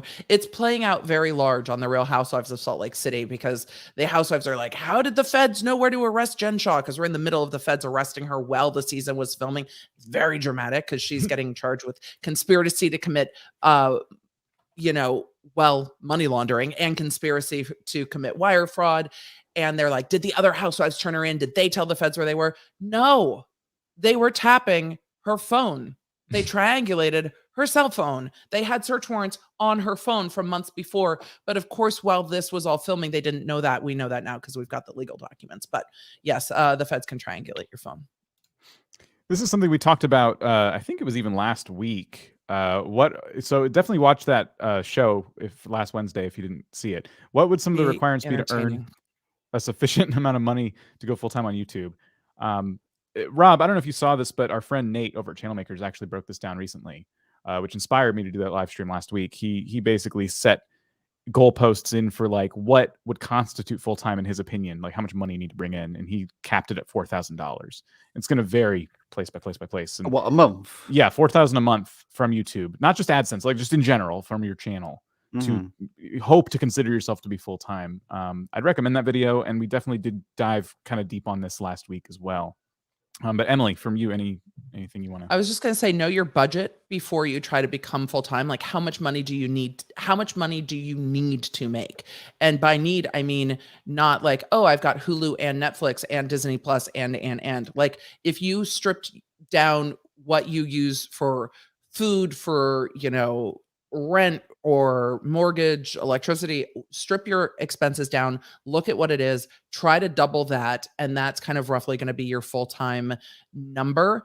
And for me, I know kind of where my views need to be monthly to be in kind of the comfortable range, even though AdSense per month can vary, which you need to know when you go full-time. And I would give yourself at least 3 months of knowing that, because how much you make per 1,000 views can change.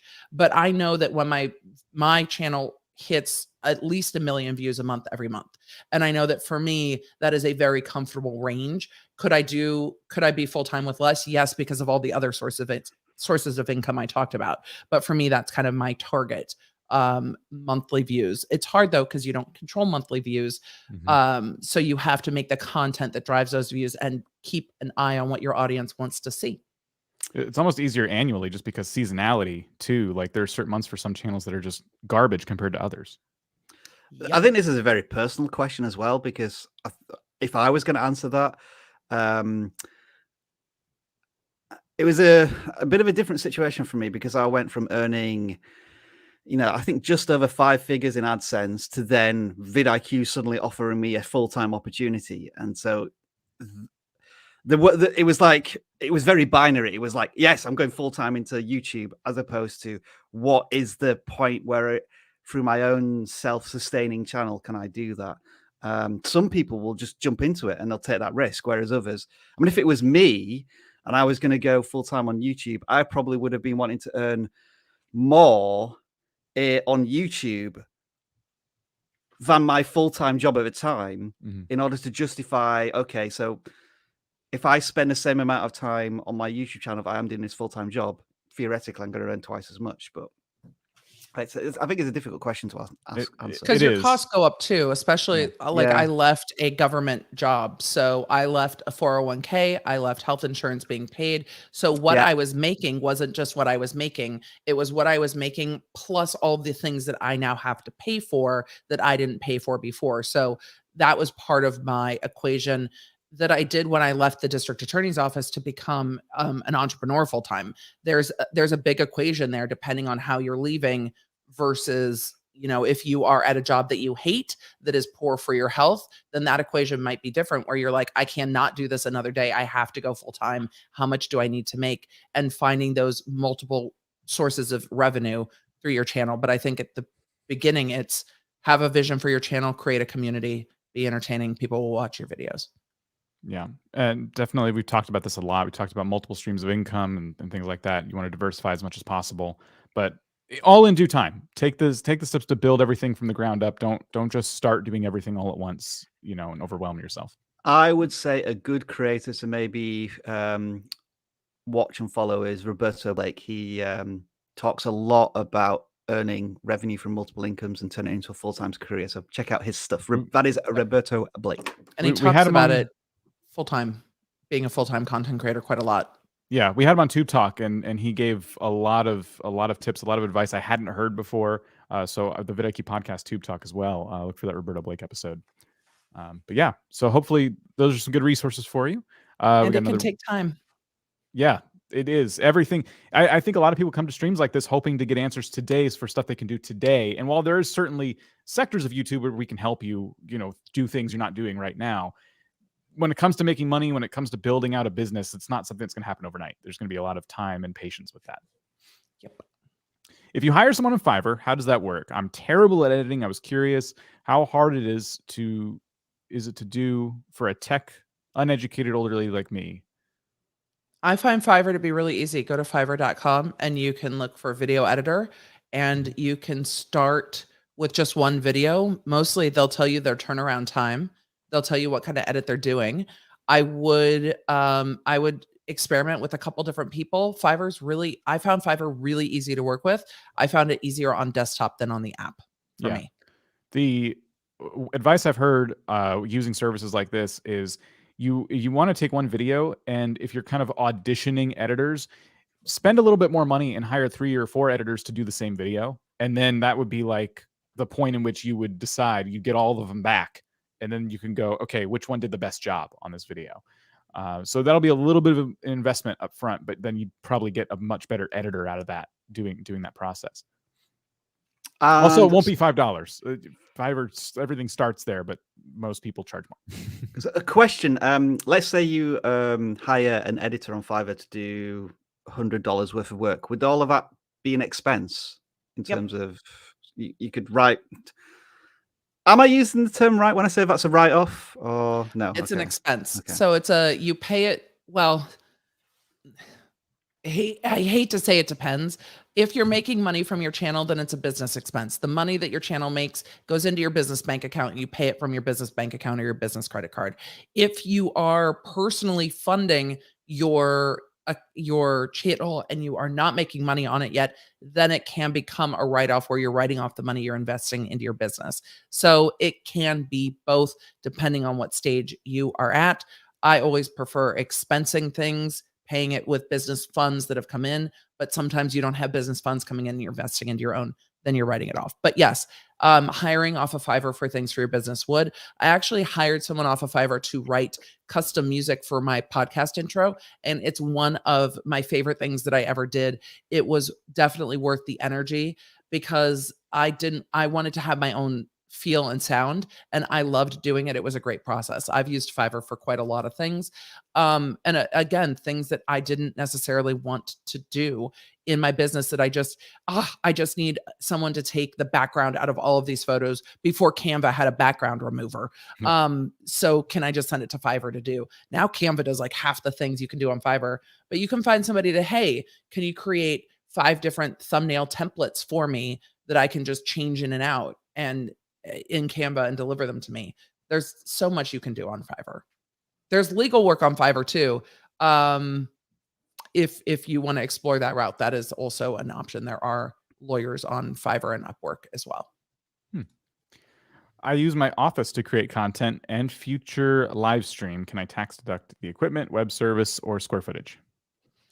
Deduct versus business expense goes all through your CPA. Home office deductions are very specific and they need certain amounts of, they need parameters within the US, but you can talk to your CPA about finding that.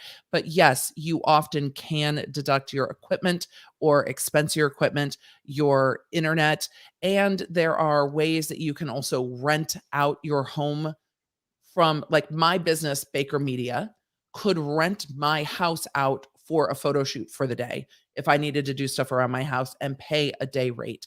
And this brought me back to the cat. I listened to a lot of the office ladies on their podcast talking about the office. They have stunt cats that came into the office quite a lot, and they always share how much the stunt cats were. And the stunt cats were often in the like $8,000 to $15,000 range to hire a stunt cat for the episodes. And I just wonder, if you had a cat performing, would you be able to pay your cat a stunt cat rate because they are a performing cat? Because now you don't have to hire a stunt cat for your videos. So you never know. Those are things you can definitely talk about with your CPA. But yes, those are all options. Make sure you talk to somebody about doing it and documenting it properly. I got to find that episode now, talking about stunt cats, because that's all I can think about. I will look at which office ladies it was where they were talking about hiring the stunt cats. It's the one episode where they threw, like the Save Bandit episode where Angela throws that was him. one of my They favorite talk moments. about it there. And then they talk about using a stunt cat for the episode where Angela licks the cat, where she goes back home and the cats have a webcam in the house, but the webcam's up on her computer because she's integrating a new cat into the house. And she's sitting there with all these cats around her hissing and licking a cat. And they talk very much about cat licking, actual cat licking the 4-legged animal on YouTube. Don't get sassy. So they talk about cat licking. No one was thinking that. Yes, they were. No, this is vidIQ. We're very wholesome. Okay? Very wholesome. If my channel is with my brother and we agreed that he gets 35%, would it be better tax-wise to list him as an employee or list the channel as a partnership?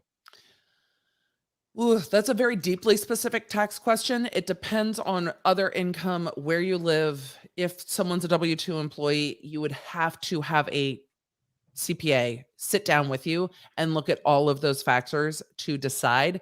From the lawyer perspective, I would say have a contract and determine what that 35% is, what that is for, what the expectations are, and make sure it's really clearly delineated, or you're going to end up in an Ethan Klein, Trisha Paytas 5% meltdown. And that's the perfect example of when the agreement to run a podcast is all over text messages, how it can break down spectacularly on the internet. And we all got to see it, and back and forth with the 5%, because he was like, well, I'm running a whole production company. And she was like, well, I didn't know that that's where that money was going. So have an agreement.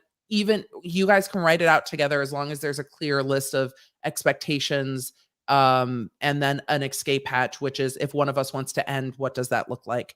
And then talk to a CPA about if it's more beneficial to have him as a W-2 employee or to have him just getting 35%. So if you're putting 30% away for taxes, he gets 35%, or is it 35% after you put 30% away from taxes? And is it gross or net and things like that?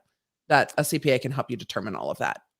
Is the best advice here probably that even if it is your brother, your mother, your father, your best friend, get it down in writing and ratify it legally. Yes. And the closer that person is to you in your life, the easier it is to have those discussions going into it. You know, Yes. just sit down, have those discussions. You know, try to avoid any trouble in the future. There's a reason people do prenups. I don't think prenups are a bad idea at all. Some get very offended by it, but it's like, hey, this is an agreement. Like, this is what our expectations are going into a marriage. And if things go wrong, like, this is what I bring to the table. This is what you bring to the table. And if things go wrong, this is how it all sorts out at the end.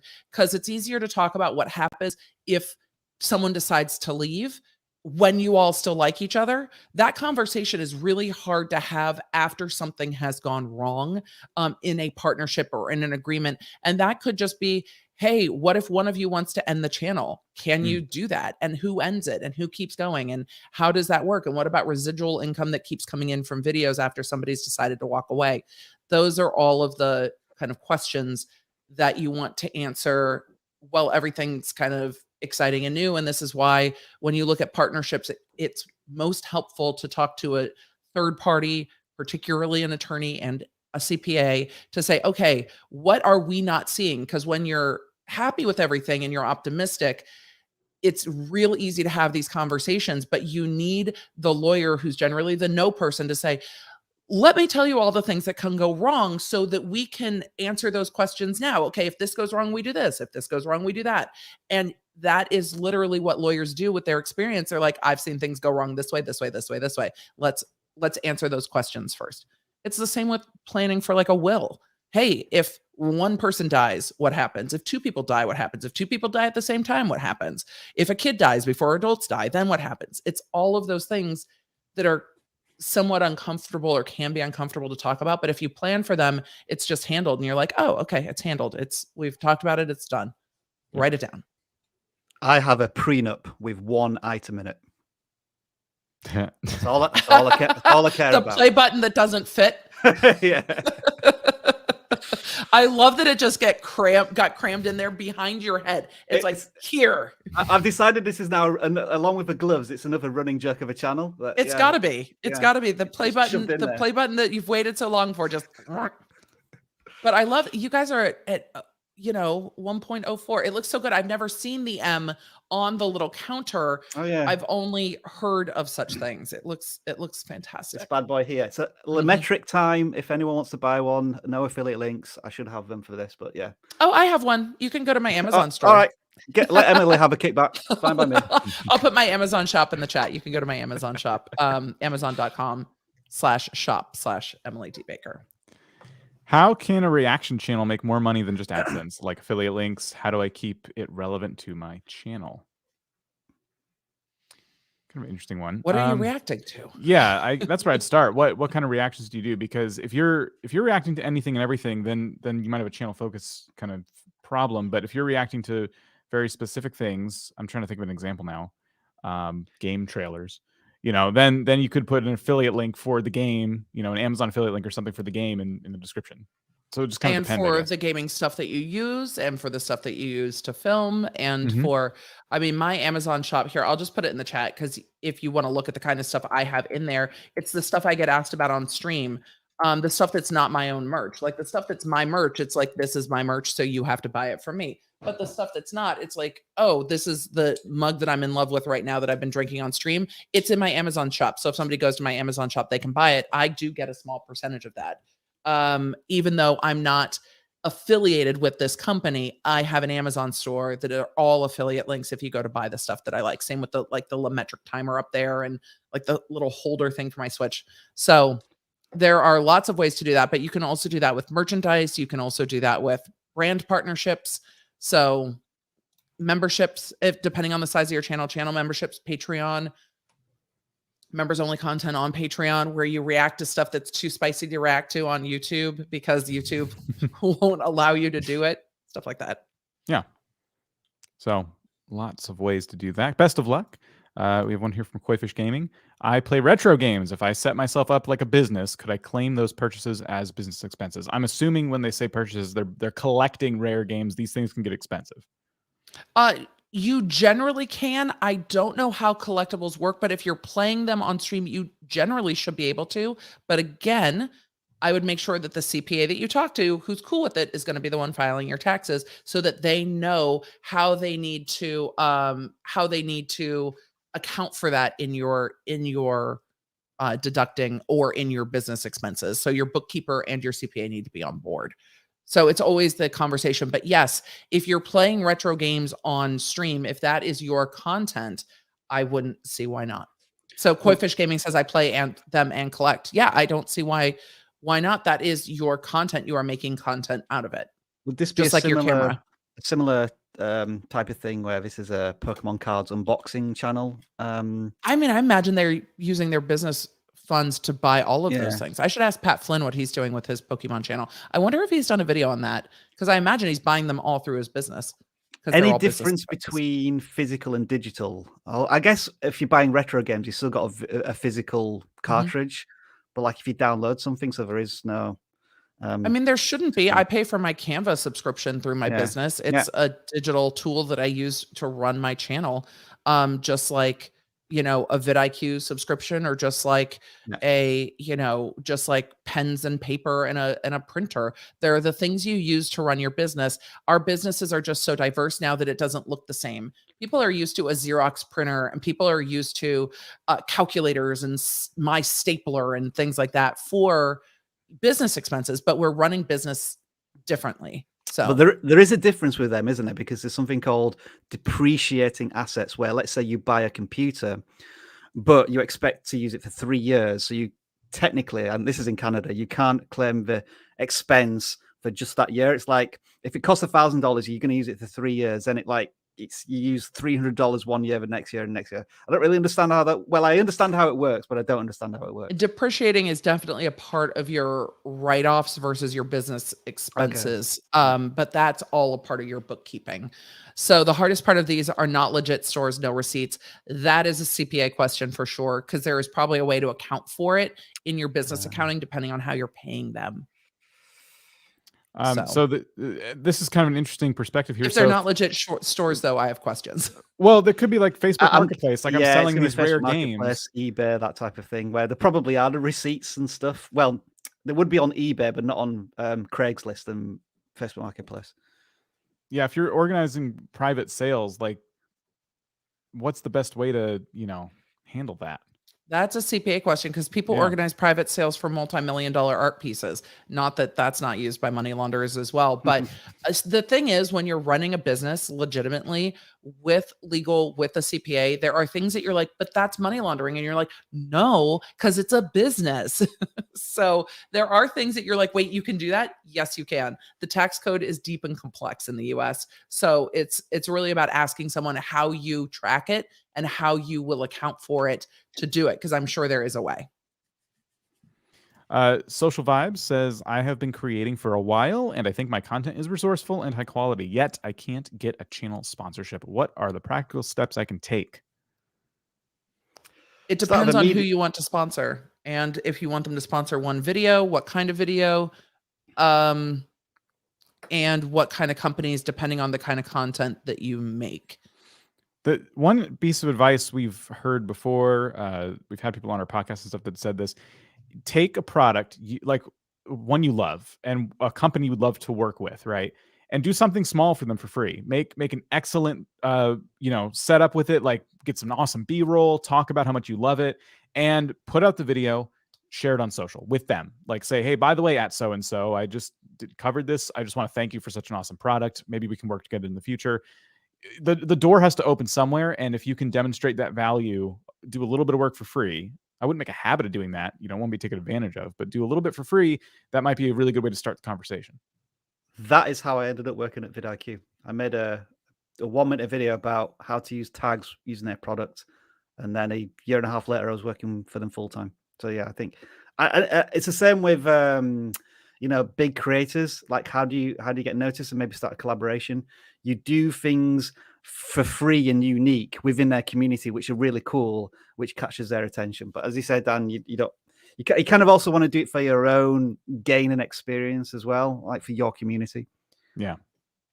And I think the most valuable part is focus on your community, because if you build a community that engages with your content and you have a high engagement rate in your comments, and if you recommend something, people are like, oh my God, I tried that, I loved it. You have some data to take to a brand or somebody that you want to work with and say, look, I have a highly engaged community. This many people watch my videos. In the past, I've mentioned these things and people have purchased it. Or if you have Amazon links to stuff that you love, because you can set up, I don't even know the process anymore because I did it so long ago, but you can set up an Amazon affiliate link through Amazon and send it, and you can start tracking the data on how many people click on your links and stuff like that. So there are ways to show metrics if you share Amazon affiliate links. You don't have to link the brand particularly. So focus on your community. We're not doing channel audits, obviously, but this channel has 25,000 views on a Black Magic Pocket 6K. So there's some data there, and there's probably some comments in there, which may help support a case to maybe do some work with them. Look at these thumbnails. They look great. Delicious. They're so good. Yeah. Yeah, they're great. Best of luck. Social vibes. I like the vibe of your channel. Vibing. I think we may have audited their channel at some point. Those thumbnails are familiar. Well, it worked. Do brands look at numbers of subscribers as a creator before granting a sponsorship? Not always. I think that's the smallest piece of the puzzle if the brand is savvy. Personally, Yeah, the channel we just looked at, like Rob, like that channel has just over 1,000 subscribers, but look at the views they're pulling in. I didn't even pay attention to the subscribers then. All I was interested in was the views and the thumbnails views and the product. Yeah. So I mean, not even 2,000 subscribers, and I'd say that if I was one of those brands, I would still consider working with this creator, like just based on the views they can get on some of their work. I mean, the thumbnails, everything's high quality, so they're going to look at that too. This is another thing on that same Roberto Blake podcast we talked about too, like some of the things that I believe it was that podcast we talked about, like what tools brands use and then what they look for when they have these tools. You know, what they can do with a YouTube channel in front of them. They're going to look at everything. If you're working with a brand and they only care about the number of subscribers, I would say you're not working with a very educated brand. It's a rough thing to say, but it's true. It's true. Not all brands know how to work with YouTube. And they try to fit other brand models into YouTube. So brands that know YouTube tend to be easier brands, like brands you see working on other people's channels in your niche will help because you know they're already working with YouTubers. Like in the commentary community, you will go 3 videos before you see an Adam and Eve sponsorship. Adam and Eve works really, really heavily with that community, and they know how much they're offering. They know how much people are getting paid, and they work well within that community. But you see all of the what are the headphones ones? There's a earbud one that works with a whole bunch of other creators that you see over and over and over again. The Raycons, is it Raycons? But you'll see the sponsors that are working in your community regularly. Manscaped is also heavy. I Manscaped get constantly on all of the podcasts I listen to. My podcast included. Oh, wow. They've been a great sponsor. Where do I even start with a business bank account? I only have 41 subs, but I want to grow this into a business. I'm sure you have videos on it. I don't know if we have videos on that. Wisco Ted, I would wait until you are starting to make money. And as you are starting to make money, you will set up a business bank account. You can use something like NerdWallet to find the best business bank accounts at the time. Most large banks have a business banking division. Chase does. There are online banks like Axiom, and some, depending on where you are, there are some like Farmers and Merchants Bank and Navy Federal that also have business banking accounts, and some credit unions have a business bank account as well that doesn't charge you fees. In banks like B of A, they tend to charge fees for the business bank accounts and not have the no fee business bank account. So that's why I say you want to be making money to be putting in, because they have like a minimum amount in your bank account and you don't want to have to keep that in there to not get fees. So It depends on what you're making. If you're investing into your business regularly, if you're like, I'm paying at least $500 a month plus for my channel, it makes sense to just open a business bank account, put the money you're investing into your business into that bank account, and then spend it out of that account. So it's easier to track for taxes down the road. So those are fairly specific things that you need to determine for yourself. But Chase, I don't love Capital One's business banking. Sorry, Capital One, you don't connect with any of the major banking apps and have had multiple security breaches in the last 2 years. But Chase, Axios or Axiom, I forget the name of that bank, local banking like Farmers and Merchants or Fifth Third or whatever, depending on where you live, can all help you. So the more local, the smaller bank, the more likely to help. And you can always just call them and ask what they need to open a business bank account. How do you learn etiquette and how to present yourself when talking with brands for sponsorships? Kind of an interesting question. I think I might type this into Google or YouTube and see if there's anyone coaching on this. I guess here's the thing, like, 20, 30 years ago, you may say to a person, put on a suit and a tie, be very professional, and make sure that you present yourself in a way that's, you're cookie cutter, you're clean. But I feel as if more now they're wanting just the authenticity of what they see in your content. So such a cliche thing to say, but just be natural and represent who you are when you're in front of a camera to the brand or the sponsorship deal. Because I'm sure they now have most brands will have people who are in that space and understand the creator mentality in their relationships that work in that area. But that's just my personal opinion. Yeah, I love that as advice for this. I think the other thing too is like when you're writing emails, things like that, I think there is a level of professionalism you always have to have. I think if you are not using punctuation or using too much slang or things like that, that's a good way to get ignored. But for the most part, there is like a level of authenticity there. Capitalization, I didn't realize had gone out of favor with things, but I now get some emails that aren't capitalized at all. And I'm like, my brain can't read this. So making sure also with that, making sure that you have a business email address so that you are not emailing from whatever email address name that you might have. Like, you don't want nice noobs at gmail.com. Somebody might read that wrong, but use your, noobsbusiness at gmail.com would probably be fine. So make sure that you have an email address for your YouTube channel that is a professional email address. Yeah. All right. Sorry, I didn't mean to kill you both with. It's just it's what came to mind. No, that was great. More suggestions in the chat, please, and we'll read them out. Is it difficult to become an Amazon affiliate if you have a smaller channel, 300 subscribers? I don't know what their process is. It's all on their website. I would just apply. It's easy. They make it very, very easy. You set it up. I think there's a short approval window. Like once you apply, this was a while ago that I applied for it, but once it's set up, it doesn't. Yeah, I don't think they're really looking at the size of your channel. It's more about sales. Like, can you make sales? Yes or no. If you can, you get people money. To click? Yeah, because they also work with people who don't have channels. They work with bloggers. They work with people who are just web based. So and not like YouTube based or Instagram based. So I would apply and I would put that in all your video descriptions and put everything in there. Again, you're welcome to take a look at the way I've set mine up, the way other creators have set theirs up. I love having an Amazon shop because it's all the stuff. I'm not reaching out to the brand that created the holder I use for my Nintendo Switch because I'm old. I don't even know where it is at the moment because I'm old and I don't want to like hold on to the Switch. I just throw it in my Amazon store and I'm like, you guys, it's there. Because I get those questions all day long on stream and I don't want to answer where I bought stuff on stream all day long. I have other things to talk about. So it's like, there's a link in my description where I got all my stuff, including like, my lip gloss and all of that.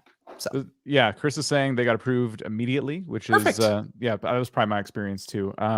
So it's kind of a rite of passage from what I've heard from creators, like with Amazon. It's like the first affiliate program for a lot of people, because we all can relate to shopping on Amazon for things, especially for tech and things we use on streams and things like that.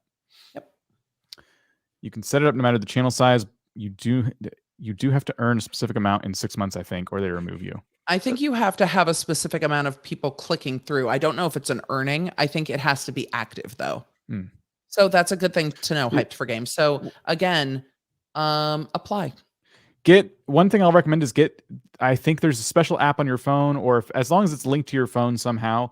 I've noticed that if you're looking for products and I had this exact situation happen the other day. Someone was like, "Hey, I'm looking to get a new like phone charger. Can you recommend one?" And so I'm like, "Oh, the one I have is pretty good." So I went on Amazon, I found it, and I hit the share button, and it automatically grabbed my Amazon affiliate link. And I'm like, "Great!" And so I just gave my friend that, Yep. And so like if you tie this stuff together, it becomes really easy to generate these links.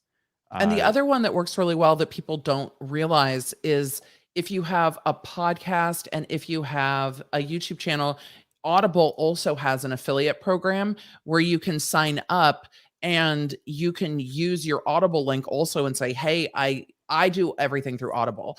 And it's like if somebody uses your link, you get a percentage, they get a percentage. So there are companies that have affiliate programs. vidIQ has a great affiliate program. StreamYard has an affiliate program where even though the brand is not sponsoring you, you can sign up as an affiliate and disclose that they're affiliate links. But for the stuff that you use, you'd be surprised how many of those companies do have an affiliate program where your audience can get a discount and then you can also get either a discount or get paid. And that is a great way to get started monetizing outside of just your ad revenue. Emily, I think we're about at time. Any final words? Any final channel plugs you'd like to get in there? I am premiering my 2021 video. So if you want to hear some of the by the numbers of my channel and my podcast later today, that's premiering. If you want to get caught up on the law around the interwebs, that is on my channel, from, Holmes and Maxwell to Travis Scott and Astro World. We've got a whole lot going on. And I also have a number of videos I have a playlist for creators. If you want more of kind of the creator-centered business stuff, that's on there. So, all kinds of stuff. I got an exclusive. That exclusive voicemail, those are actually exclusive voicemails that were provided to me by a source that no one else has. I was like, wow, I'm a media outlet. Look at me go. So I'm curious, very quickly, what has been your experience of premieres? You have people waiting for that premiere, and I'm shocked. You're shocked?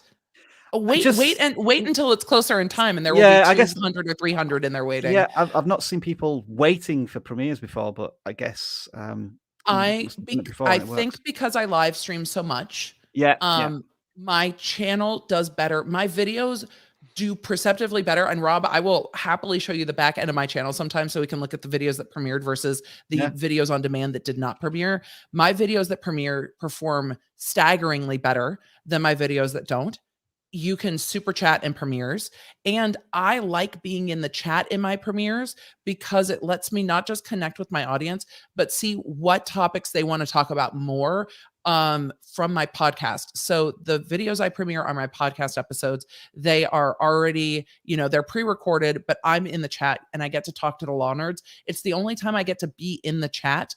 And the premieres for me don't generally reach like 4,000. So I can actually chat with my kind of hardcore community about the topics and about the things that are going on. We have a lot of fun. It feels like an old school AOL chat room. I love being in my chats. Premieres go well for me. And my videos always do better when I premiere them every single time. Cool. You heard it here I love first. premieres. Dan, have you started playing with premieres? We've talked about that. I still have not on my personal channel made anything long enough to be worth premiering. Everything's super, super, super short. Like we're talking 30 seconds. But I had considered doing that for the next vidIQ upload, and then I think I just got into my normal rhythm and didn't. So for a window there, I'm like, oh, maybe I'll do that on the vidIQ channel. And they're longer, and YouTube really does, but I do longer form content. something that a lot of YouTubers are like, what do you mean longer form content? Not 15-minute content. I streamed for almost 4 hours like a week and a half ago. So I do long form content that is not gameplay, but it allows us to have conversations. And after about the first 15 minutes, you can see a premiere grow the way a live stream grows because YouTube pushes them out in a similar way. And there's a lot to that when people are like, oh, I'm not getting reach and discoverability. Have you streamed? Have you premiered your videos? Do not premiere your video and then not be in the chat. It's a dick move. If you're going to premiere a video, be in the chat, even if you're the only one there for the first few premieres. But they definitely push out differently if you are in that longer form content range. I have waited for premieres and the video has been 3 minutes and I've been salty about it. I'm like, you premiered a 3-minute video. Like there's 2 minutes of countdown and then a 3-minute really? Don't do that to your audience. I think a 15-minute video is probably the right time or minimum time to premiere a video, but I love premieres. I love them. Can you put trailers in premieres? Yes. Do you bother doing that? Like a clip from the show? Okay. I'm just curious. No, I don't. It would require me to like cut them down. I should ask my yeah. editor to do that. Yeah. I can ask. And I also, when my channel was first growing, when it was really taking off, I would do a premiere video on a topic, and then I would do a Q&A live stream after the premiere and stack that audience as people were getting to know me. And I was finding my footing as a streamer. And that also worked really well. I enjoyed it. If there are topics now that are heavier that I want to record a video for and then do Q&A, I will do that again. I just haven't done it since, but it works very well to do that too, because you can push a premiere to something else. So if you have a premiere and then a live stream, the premiere can send people to the live stream or to another premiere. Can you do the opposite way around and do a live stream that pushes people into the premiere? I don't know. I haven't tried. Okay. But you know what? Next week when I do, because I premiere things on Wednesday and I stream on Tuesday, I will set my premiere up before my stream on Tuesday and see if I can do that to experiment with it. I've never tried. Yeah. I do apologize to everybody for taking up another 10 minutes of time, but this is the type of thing I love when creators just start talking about YouTube Shop.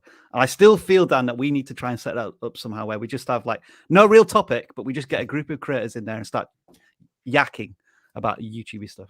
I'm in. Because people love different little aspects of YouTube, and live streaming and premieres are the things I love the most in YouTube. But I'm chatty.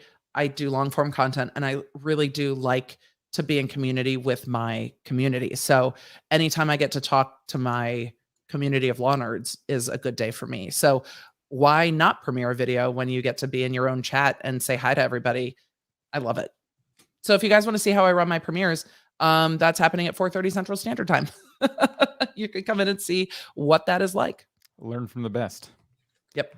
Emily, thank you for joining us today. Thank you, gentlemen. Thank you to all of you for joining us. We'll be back next week with more live streams, Tuesday and Wednesday. Of course, Rob, I think you have a video tomorrow coming out. So either tomorrow or Friday. Okay. I'm never quite sure when. It's ready. It's uploaded. Captions are done. Just Thursday, Friday. Whenever. Something like that. Something like that. Learn from the masters, I guess. Yeah, just upload it whenever you want. It doesn't really matter. 2 o'clock I in the love it morning. because we've talked a little bit about Roberto Blake. He always gets asked what time to premiere videos. And he's like, look, a lot of people on YouTube watch Phil DeFranco. He premieres video or he uploads videos around this time. So either right before or right after that, that's what time you should do. I always use the vidIQ tool because it works so well. And it generally is dead bang on when most of my audience is online when it says it's going to be. Nice plug. We should do more of this, Dan, promoting our own really tools and products and plug services. this product. Yeah, we should. I have plugged your affiliate program. Which is really great, by the way. You guys can just that you're here on the channel. Put a vidIQ affiliate link in your description box for the love. And here's the thing: I'm promoting Excellent Dude. That's what I'm promoting right now. I have a PlayStation logo behind me, so we're not good at this. It's not turned on though. Well, the battery lasts like 5 minutes. It's kind of pathetic. Oh, I don't recommend that particular product, but PlayStation's cool. This my Master Sword down there. Oh yeah, stay lit for very long, so it got moved over into the background. I should light up my TARDIS though, but it makes noise sometimes, and that can be a little. The TARDIS noise in the background of a live stream can be a little distracting. A little bit. All right, anyway, everybody, we are going to go now. Thank you all for being here. We'll see you next time.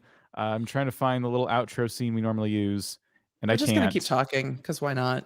I think it's fantastic. Oh, it's an image. That's why I couldn't find it. It's this one. This is the one we use. You need a video, though. We have a video, but it's long. Yeah, the outro one. Just remember, folks, animal is crossing. Remember that. There was one thing we learned from today. That Dan conditions his cat's tail. Oh, that too. When the animal is crossing, I condition Emily's my writing tail. a book. We learned a lot today. All right, everybody. We'll see you later.